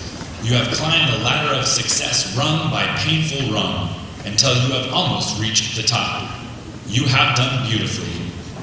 Unless you are vice president in charge of advertising. In that case, you are in terrible trouble. There is only one thing that can save you. You must get a brilliant idea. The quickest way to get ideas is to develop them. That is, you must examine the undeveloped, worthless notions of others and add to them that extra something that makes the idea your own. An undeveloped notion may come from the least likely source. Be alert. You never know who will bring it to you. Hi, Ponty. Hello, Bud. Sorry I busted in, but there was no one outside. First time I've seen your new office. I suppose you're wondering why I'm here. Frankly, yes. Finch, I want us to be friends. You know, smoke 'em peace pipe. You've never liked me. Oh, Bud. Don't deny it, it's true. And I don't blame you. I've been a no-good backbiting fink. Bud, that's a bit strong, don't you think? Well, how would you put it?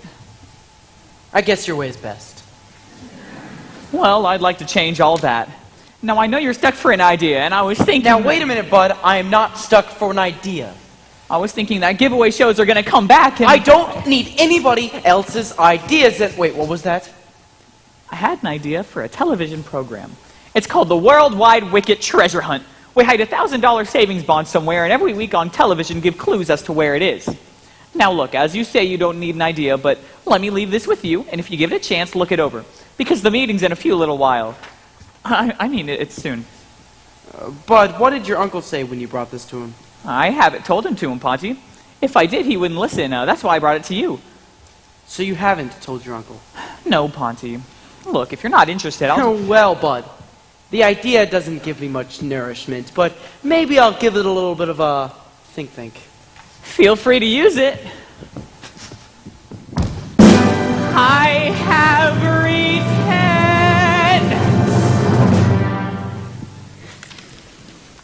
Treasure hunt. Could be. $1,000 bonds. This sort of thing needs some kind of new think. A new idea. Ponty, I'm back. I changed my mind. Oh, Miss Pilkington. I don't blame you for being cold to me, but I did change my mind. About what? About what I said in the letter. What letter? My letter of resignation. Resignation from what? The Girl Scouts of America. Oh. Don't you understand? I've quit, resigned, left you forever. Why are you doing that? Because I was hurt, humiliated, ignored, upset. Who did that to you? You! Me? It couldn't have been me. I haven't said 10 words to you all week, true? True. Good. Now listen, Miss Pilkington, Must you call me that? Can't you call me Rosemary? No, and you are to call me Mr. Finch. That is until you're Mrs. Finch. Am I really going to be Mrs. Finch?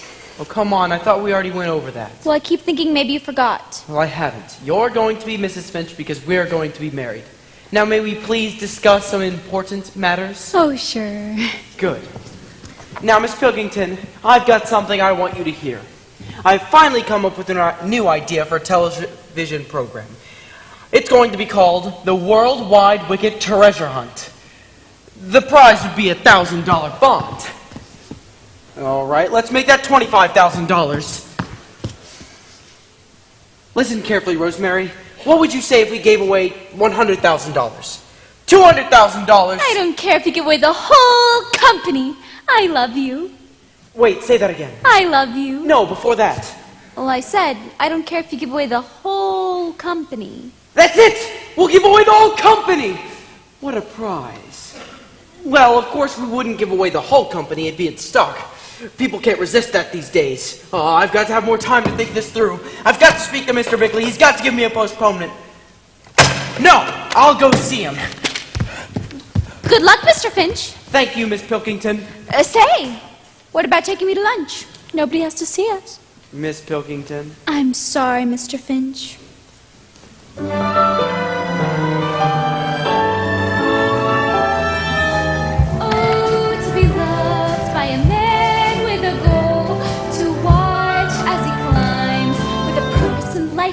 Purity of soul, oh, to belong in a corner his mind.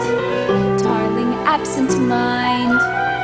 Such heaven, wearing the whitely uniform, while he goes onward and upward, happy to keep his dinner warm, till he comes wearily home from downtown.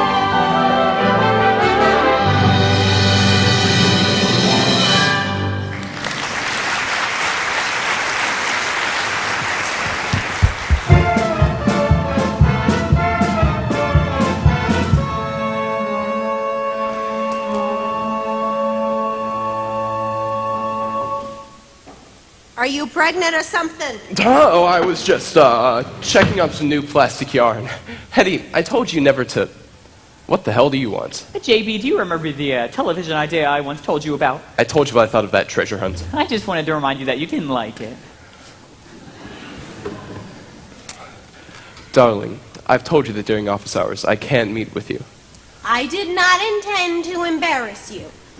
I just came for a business purpose. Business?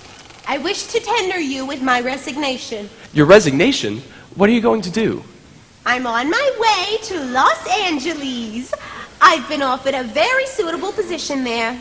Los Angeles? Hedy, you can't. Tell me what this is all about.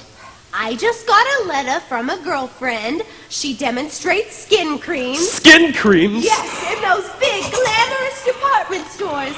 And she can get me a job. But that's undignified. You can't run around demonstrating some fake goo. It is not a fake. It is a very fine skin cream called Dermablast. Do you know what it's made from? Please don't tell me. It's made from shark belly jelly. I was afraid of that. You said you wanted a career. What kind of future is there in shark bellies? More than there is around here. Not a single guy around here will use me as his secretary. They stay away from me like I had an extremely tropical disease. Hedy, if you could just be patient. No! I've made up my mind. Bon voyage. Well, good luck, dear. Huh? I suppose I'll manage somehow. Only, how will I spend those lonely nights? You could stay home. I can't stay home. I'm a married man. You'll do all right. Hedy, I can't live without you. You mean that? Of course I do. I know I seem to have everything. Old rich J.B. Bigley. Old money bags. People come to me with treasure hunts. My day is spent talking money. But what does it all mean? Nothing. Hedy, nothing means anything without you. Now, wait a minute. Don't start getting sincere. That's not fair. Where will I find our treasure? Like the love from a heart of gold, ever trusting and sweet, and awaiting my pleasure, rain or shine, hot or cold, wealth far beyond all measure, maybe here in my hands I hold. Ah, but where will I find that one treasure of treasure? The love from a heart of gold. I never knew you felt that way. No one knows this, but I'm extremely emotional. Oh, damn it, so am I! Where will I find a treasure? Like the love from a heart of gold, ever trusting and sweet, and awaiting my pleasure, rain or shine, rain or shine, hot or cold, hot or cold. well, far beyond all measure. Maybe soon in my hands I'll hold.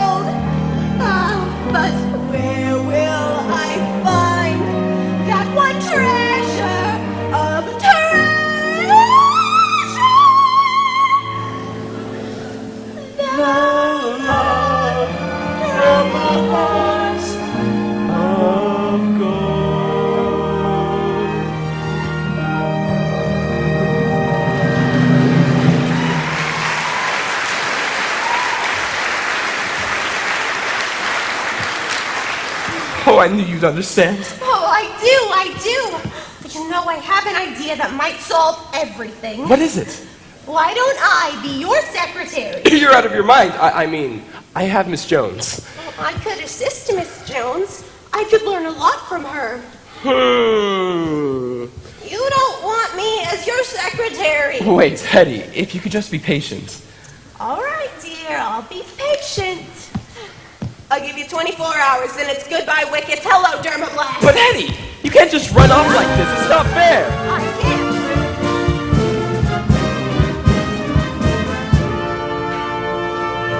Oh, hi, Finchy. Hi, Hedy.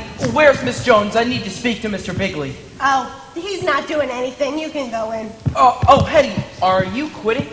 Unless I hear otherwise, to the contrary. Maybe we can help each other out. Good, let's bust out together. I had a different idea. Hedy, let's go.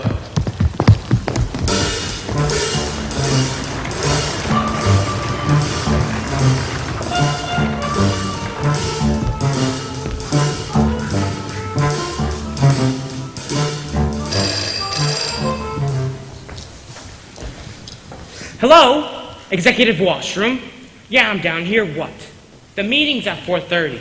Come on down, we'll make plans. Big meeting today, huh? Yeah. Hear anything about what Finch is planning? JB gave him a postponement, so we must have something. You know, fellas, I'm beginning to get a little scared of Finch. Yeah, me too. We don't stop him soon. But probably with all of us working in the mailroom. Hi, men. Hear anything, Bud? Chaps, our worries are over. Finch is going through with... Well, he's dead, and I'm so happy I could cry. That's very pleasant news. I don't know. Finch is a way of, bouncing.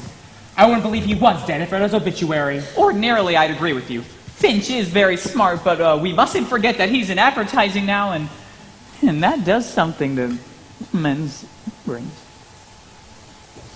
Has anybody seen my wild root cream oil? Hiya, men. All set for the big meeting? Could be. Wish me luck, men. Good luck.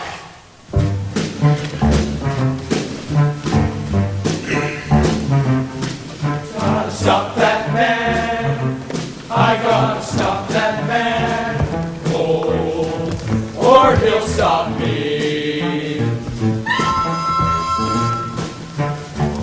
Big deal, big rocket. Thinks he has the world in his pocket. Gotta stop that man. Now there you are. Yes, there's that face that somehow I trust. It may embarrass you to hear me say it, but say it I must. You have the cool, clear eyes of a seeker of wisdom and truth. Yet with that upturned chin and the grin of impetuous youth, oh, I believe in you. I believe in you. I hear the sounds of good, solid judgment whenever you talk. Yet with that bold, brave spring of the tiger that quickens your walk. Oh, I believe in you. I believe in you. And when my faith in my fellow man all but falls apart, I've but to feel your hands grasping mine, and I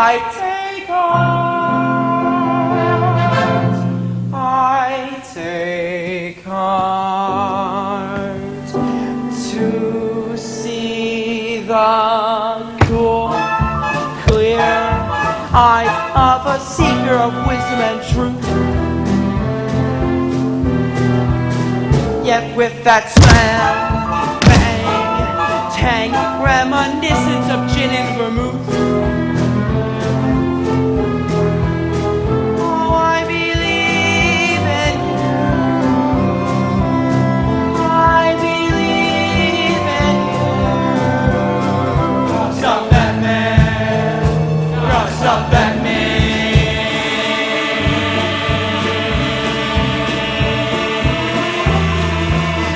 Or he'll stop me. Big wheel, big fever, boiling hot with front office fever.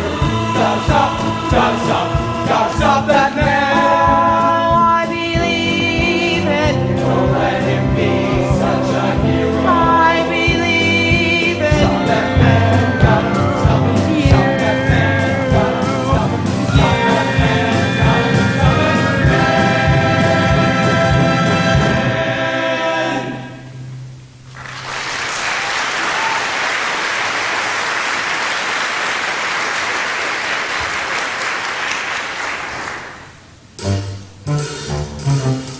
Gotta stop that man.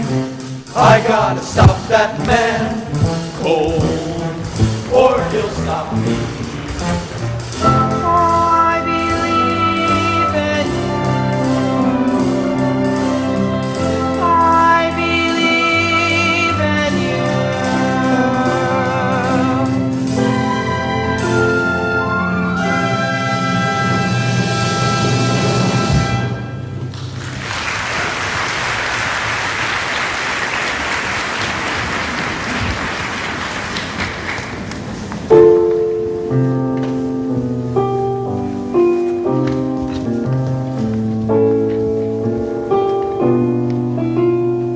The farmer spends his time in the fields, the laborer at his machine, and the businessman at meetings.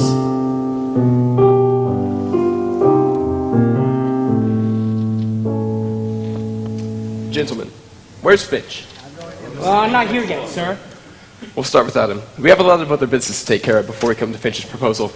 Brat! Oh, yes, JB. The stuff you recommended for my crabgrass doesn't work at all. I don't understand, JB. It worked beautifully on my lawn. My lawn's a mess. Better come up with something new. Right, JB. We never have any trouble with crabgrass at our place. What do you use? Cement. Sorry, JB. It's just a little joke. Gentlemen, you'll excuse my nephew. It's a combination of youth, high spirits, and extreme stupidity. Now let's see. We need to take care of the fiscal... Hello? Oh, we've been waiting on him. Send him in. It's Finch. Gentlemen, I would like to present my new approach to wicket advertising. It's based on an idea which, in my humble opinion, is brilliant. Sounds promising, Finch. Proceed. What the hell is that? That is a picture of Mount Vesuvius in eruption. That gives you an idea of the sort of impact our new television program is going to have. Now, JB, an example of the sort of national publicity you can look forward to. Oh, my. The cover of Time. The cover of Newsweek. And finally, JB, Golfer of the Year. Very interesting. Now, this is a map of the potential wicket market divided into ethnic, geographic, and social groups. It shows how we are going to make a deep penetration and overwhelming saturation where those areas or where resistance has long been peakiest. Looks good, Finch. Thank you. Now, this is a sales chart of our past fiscal year. It shows the disastrous effect of our former advertising policy in terms of per capita consumption of wickets. Note the sharp decline from normal regularity. Down, down, down. And this is what it's going to look like when we finally get going again, as we will. Up, up, up, and there you are. Looks good, Finch. I think you've done it. Can I ask a question, JB? Yes. What is his idea? You heard him. It's a television program that's going to give us penetration and peak reaction. Sounds great, Finch. Great. Doesn't it, man? No. I mean, what's his idea for the television program? I don't see why you have to be so damn negative. The only things you ever come up with are lousy ideas like treasure hunts. So, Finch, what is the idea?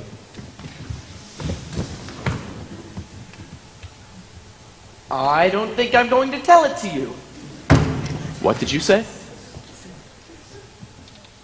You know, JB, I always thought of you as a man of breadth and vision, a man open to new ideas. But now I don't know. I'm thrown. By what? The way you just spoke to Bud about his idea. You dismissed it. You see, JB, there are treasure hunts, and then there are treasure hunts. When Bud brought it to me, I thought it was a rotten idea, too. I should hope so. But then I remembered something. An idea in itself is nothing. It's the development that counts. Leonardo da Vinci drew up some flying sketches for a flying machine, but it took American know-how to develop them into a Boeing 707. And so I thought of that. And I took Bud's silly little idea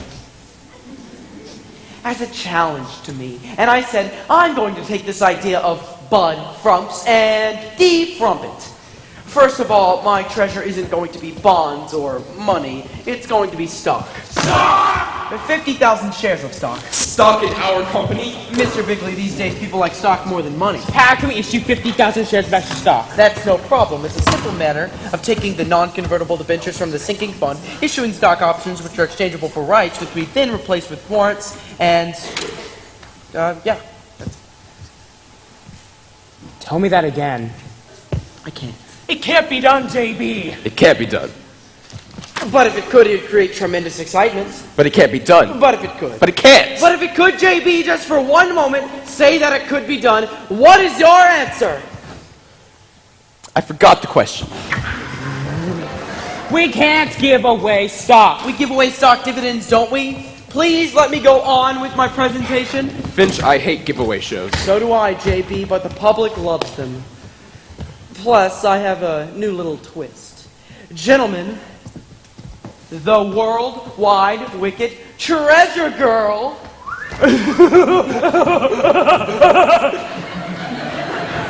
What is this? This, JB, is the secret ingredient. This, JB, is what's going to take the country by storm. I'm combining greed and sex. Can't miss. Go on, Hedy. Hello there! I'm the worldwide wicked treasure girl. Each week, I'm going to bring you a clue as to where the worldwide treasure has been stashed. Buried. Oh, yeah. Buried! Sorry, this eye patch gets me mixed up. Isn't this a cute outfit? I love it! Very nice, Miss LaRue, very nice. Of course, Miss LaRue is only helping me demonstrate the idea. She won't be our actual worldwide wicked treasure girl. Naturally. When we go on the air, I was thinking we'd have someone with more of a big name personality. Of course. Well, I'm leaving the firm anyway. Of course I wouldn't if... Offhand, someone like Elizabeth Taylor. Why don't you get Queen Elizabeth? This is an American program, Bud.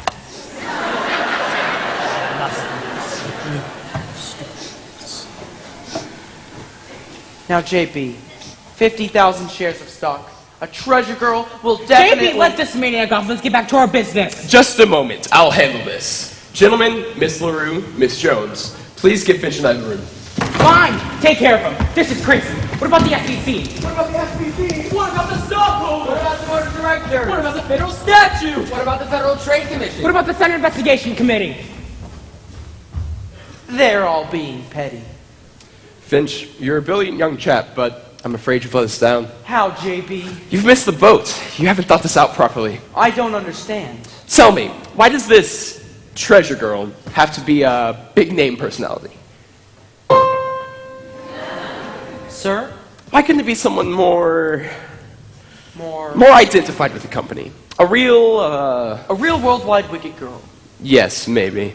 Say, why not Miss LaRue herself? Brilliant, JB, brilliant! Instead of an artificial actress, we'll use plain and simple Hedy LaRue, the girl next door. That was a great thought you just had there, JB. It was, wasn't it? Then it's all settled. Just a moment, Finch. I'd like to know where the treasure's being buried.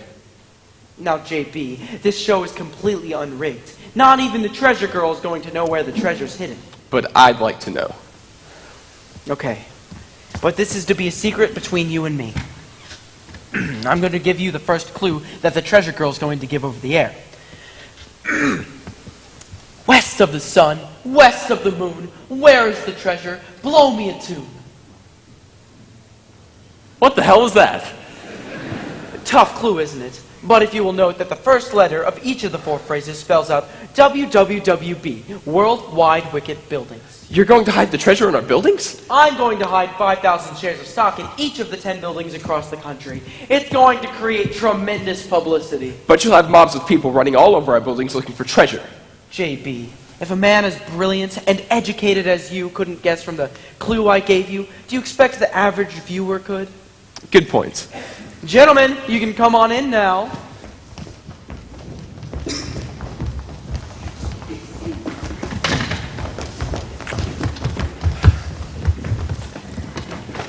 Gentlemen, I'm thinking of moving along with Mr. Finch's proposal.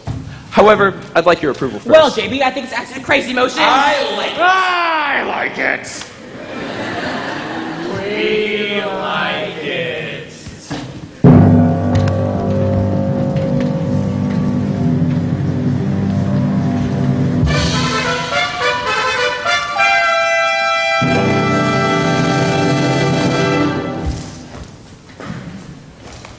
The Worldwide Wicket Company, whose slogan for over 100 years has been Worldwide Wickets for a Wider World, presents in living color, in the interest of better television programming, the Worldwide Wicket Treasure Hunt.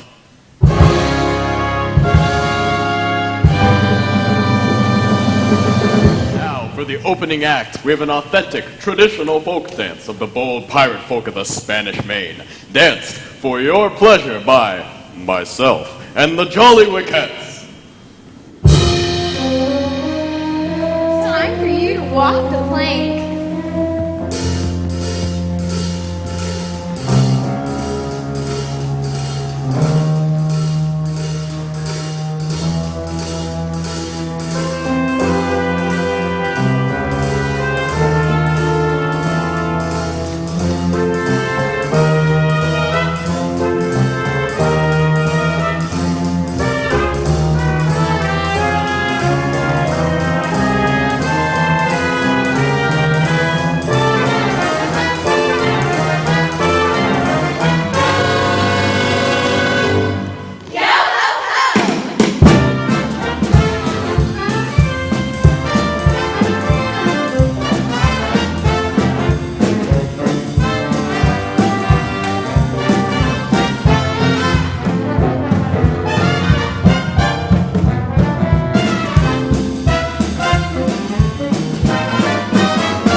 What the hell was that? I tried for some production value. Give it a chance. Hedy's coming on now. Now for the moment you've all been waiting for, the Worldwide Wicket Treasure Girl.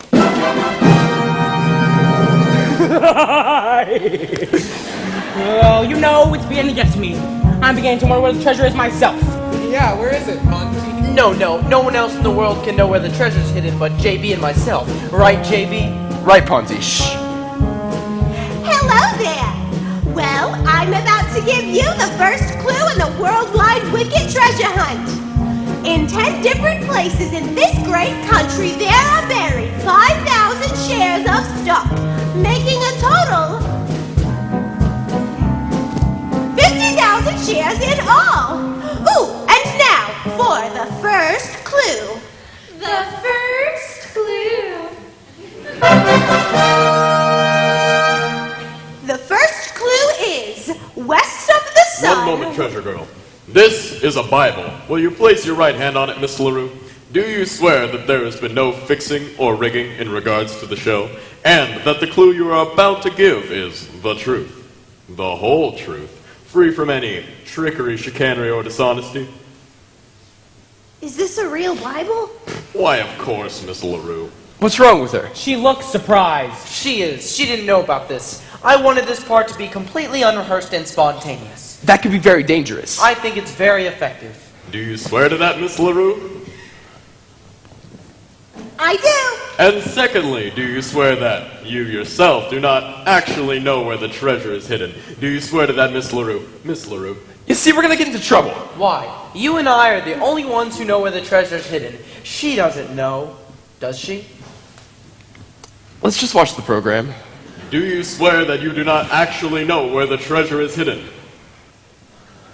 Look, I do not wish to take a bum rap. I will not swear false witness to perjury. I do know where the treasure is. I found out last night. There's treasure hidden in all the worldwide wicked buildings right now! The first clue.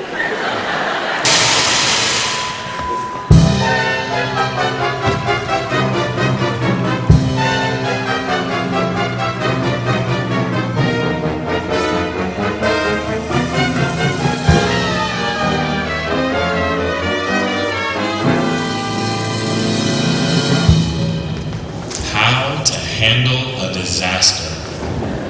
In every businessman's career, there are times when things go a bit wrong.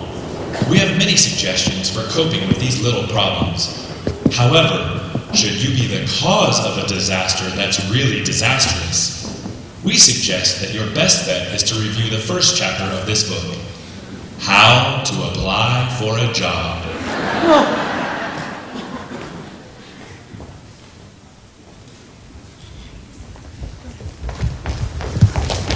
Have you guys found Finch yet? He seems to have disappeared. Can't find him. No, but we're looking for him. Haven't seen him. Where's Finch? I don't know, Brad. JB wants him as fast as he can find him. He's hopping mad. Back here, you! What are you doing? Another one of them treasure hunters. This little nut tried to sneak past me 3 times. This little nut is chairman of the board. It's Wally Whomper. Whoa. Chairman of the board. They all look the same to me. No, I'm very sorry this happened, Mr. Whomper. But if you call me Mr. Bigley's in his office. Luckily, they didn't wreck that. Keep looking for Finch. Oh, hello, Rosemary. Have you seen Ponty? No, Miss Jones, and I'm so worried about him. Oh, so am I. He was a nice boy. Was? What will they do to him? I don't know, but somebody's head has to roll. Ponty will think of something. Won't you, Ponty? You have the cool, clear eyes of a seeker of wisdom and truth. Yet there's that upturned chin and the grin of impetuous youth.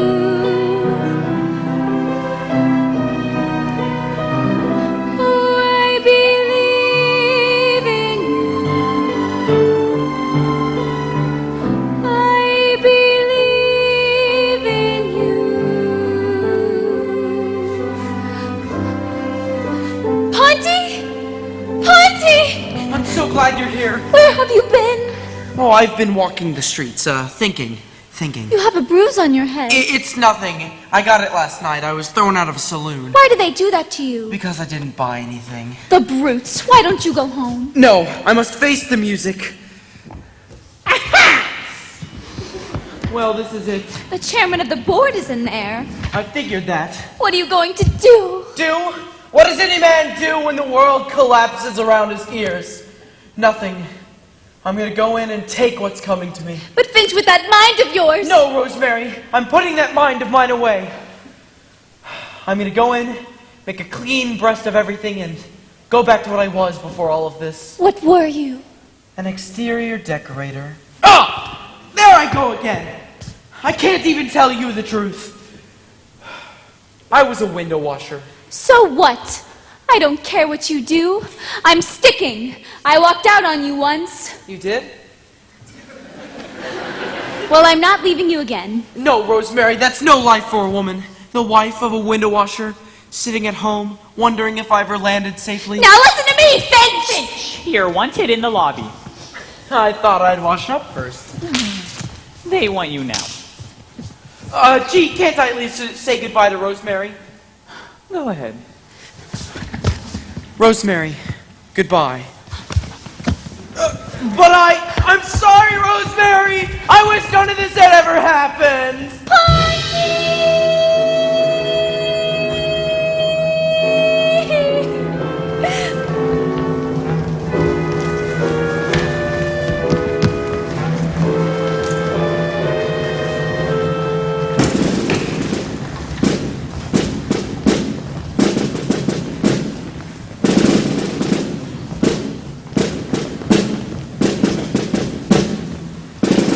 JB, all your teammen are here. Gentlemen, you know Mr. Wally Womper, the chairman of the board. Now, Wally, I'd like to tell you before we get started that I realize I'm the president of this company, the man who's responsible for everything that goes on around here.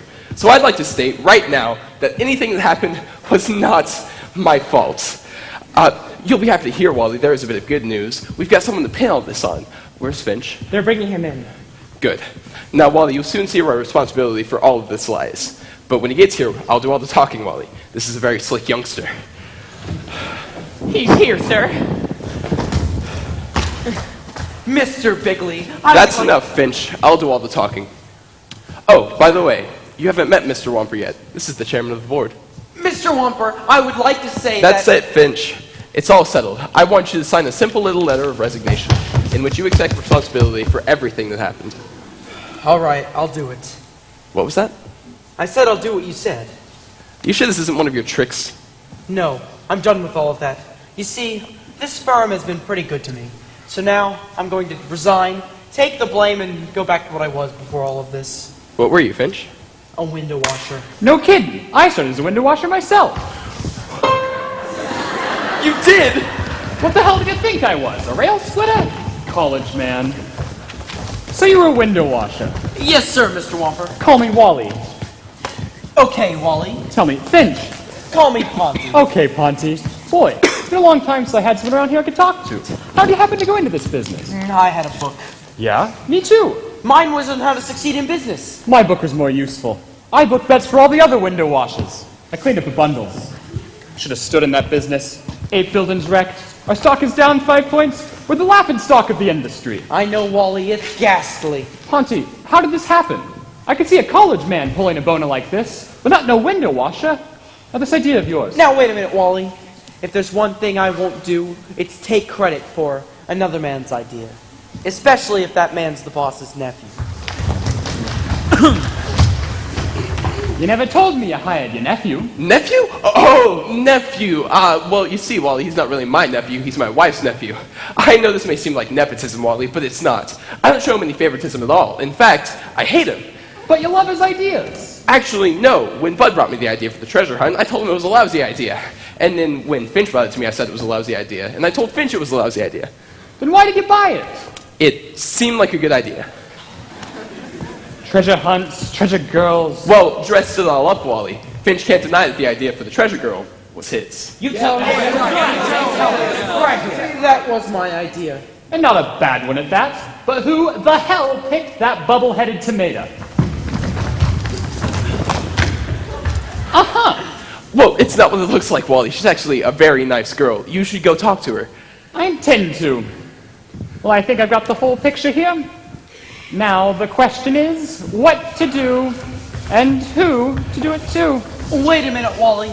Before you make any hasty decisions, I'd like to say a few words. About what? Humanity. You see, Wally, even though we're all part of this cold corporate setup, deep down inside, we're all flesh and blood. We're all brothers.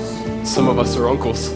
Now, you may join the Elks, my friend, and I may join the Diners. Still other men may carry cards as members of the Diners. Still others wear a golden key or small Greek letter pin. But I have learned there's one great club that all of us are in. There is a brotherhood of men, a benevolent brotherhood of men, a noble tie that binds our human hearts and minds into one brotherhood of men. Your lifelong membership is free. Keep giving each brother all you can. Oh, aren't you proud to be in that fraternity, the great big brotherhood of men? Wally, I want you to remember that before you consider firing Mr. Bigley. Whoa! Who's considering that? You see, Wally, I know exactly what's on your mind. You want to clear out the whole company from top to bottom. Oh! That's the obvious move. But stop and think. Now, some may seem incompetent, and others not make sense. Still others seem like quite a waste of company expense. They need a brother's leadership, so please don't do them in. Remember, mediocrity is not a mortal sin. There we're in the brotherhood of men. They're akin to giving all we can. Oh, aren't you proud to be in that fraternity, the great big brotherhood of men?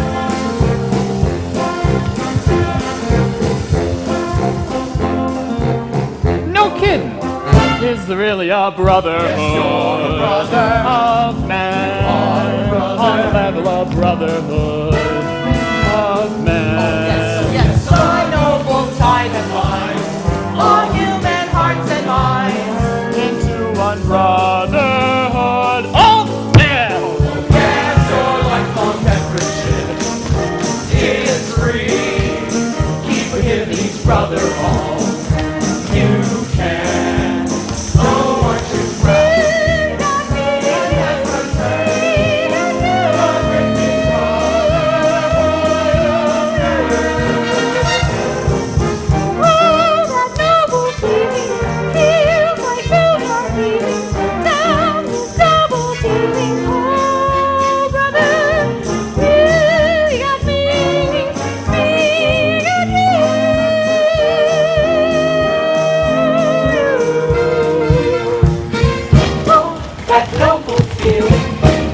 Like bells are pealing down with double dealing. Oh, brother, you got me, I got you.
Hey, Smitty, any news yet? Haven't heard anything yet. Jenkins, any news yet? Not a thing. Looks like a big shakeup. Boys and girls, may I have a word? As you know, there have been a few changes made to the Worldwide Wickets. I am speaking to you now in my new capacity as Vice President, in charge of employee morale and psychological adjustment. Oh, and Mr. Tackleberry is now in charge of personnel. Now, I'd like to hear a few words from our hard-working, hard-driving president, J.B. Bigley. I can honestly say that Worldwide Wickets has never been better. And I feel like a lot of credit should go to a certain very bright and very loyal young man. Come on out here, Finch. Now, as some of you may know, this youngster's rise has been spectacularly rapid. At one point, I actually thought he was coming for my job. Luckily for me, I was wrong. No! Your job is much too hard for me. But I would like to say that if any credit is due, it should go to a great man and a great humanitarian. Ladies and gentlemen, our chairman of the board, Wally Womper. Hear, hear. Incidentally, folks, Mr. Womper has his charming wife with him today. Let's get them both out here. Mr. and Mrs. Womper? No. Mr. Womper has informed me that he doesn't feel like making any speeches. He's still a newlywed, but I am going to make an announcement on his behalf. Mr. Womper has decided that after his long years of service as our chairman of the board, to retire and take his lovely new wife on a long honeymoon trip around the world. Oh, sweetie, what a surprise! You didn't tell me. I didn't know. Well, what the hell? It's not a bad idea at that. I'll concentrate on you. So, Wally, now that you're going to be stepping down, who's going to take your spot as chairman of the board? As if I didn't know. Hold on a moment. I'll have to consult Mrs. Finch. Rosemary, your husband is calling you.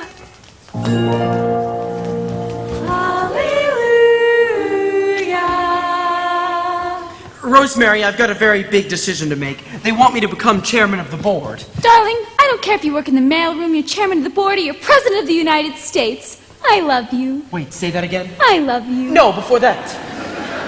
Miss Jones, take a wire to the White House. Watch out! The company way. Executive policy is by us okay. So for the departed we shed a mournful tear. When the company fires, we will still be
I'd like to talk to everybody about how to succeed as a cast.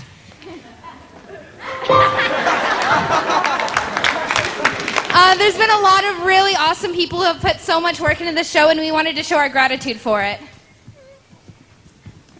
First, we would like to thank some of the parents that helped out a lot with the show. Mr. Knott and Mr. and Mrs. Pubens, please come up here.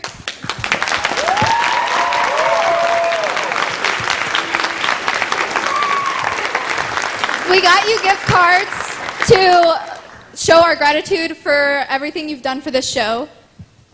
Next, we would like to thank our costumers and our choreographer, Miss Libby and Miss Kim, and Miss Heather. If y'all could come to the stage.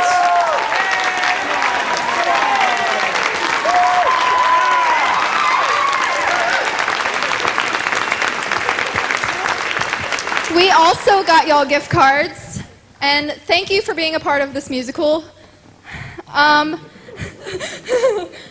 Next, we would like to thank Mr. Dominguez for being such an awesome producer. I don't think he's here tonight, but we still would like to thank him a lot. We got him a gift card.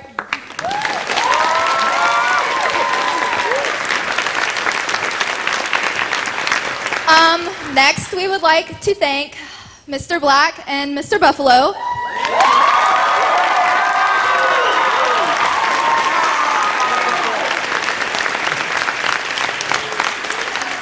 We heard that y'all have kind of a bromance. So we got y'all the same thing. We got y'all matching Star Wars merchandise.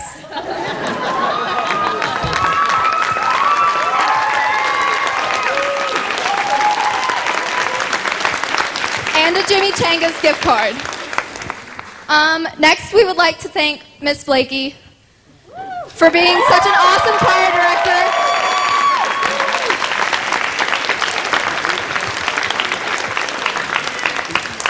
We got you a bag, and it says, "Warning, beware of choir director." I absolutely love it. And we got you a mug and a gift card for you and your husband. Next, we would like to thank Cece.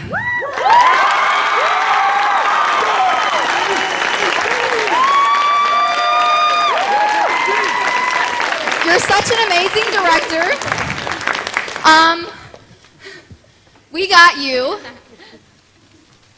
an avocado tote with your name on it. We also got you a pink shirt with glitter letters, more blush, as well as a wine glass. An apple juice glass. An apple juice glass.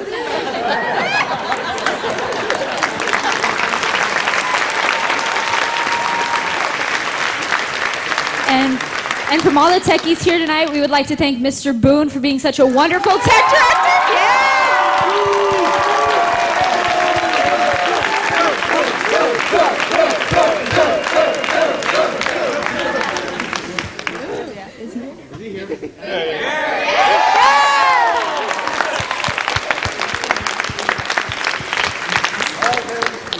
We got you a very big picture of the techs and all of your favorite people, and we all signed it, and it's the big how to succeed at being a tech.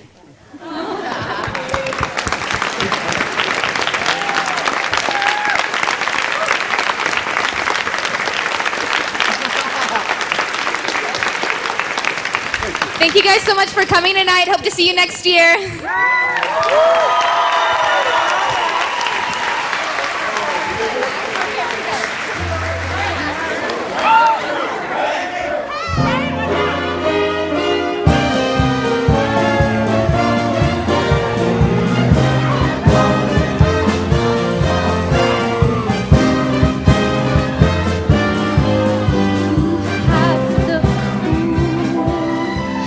Clear eyes of a seeker of wisdom and truth. Yet there's that upturned chin and the grin of impetuous youth.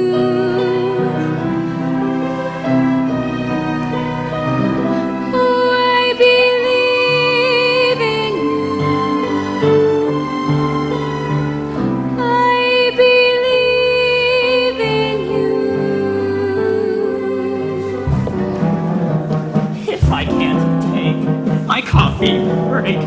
My coffee break. My coffee break. If I can't take my coffee break, something within me dies. Dies out and something within me dies. If I can't make 3 daily trips, where shiny shrine, the 9 drips, and taste cardboard between my lips, something within me dies. Dies out and something within me dies. No coffee! No coffee! No coffee! No coffee! No coffee? No coffee! That office light doesn't have to be fluorescent. I'll get no pains in the head. That office chair doesn't have to be foam rubber. So if I spread, but only one chemical substance brings out the lead. Like she said. If I can't take my coffee break, my coffee break, my coffee break. If I can't take my coffee break, gone is the sense of enterprise. Well, here it is, 5 p.m., the finish of a long day's work, and there they are, both of them, the secretary and the clerk. Not very well acquainted, not very much to say, but I can hear those 2 little minds ticking away. Now she's thinking, I wonder if we take the same bus. And he's thinking, There could be quite a thing between us. now she's thinking, He really is a dear.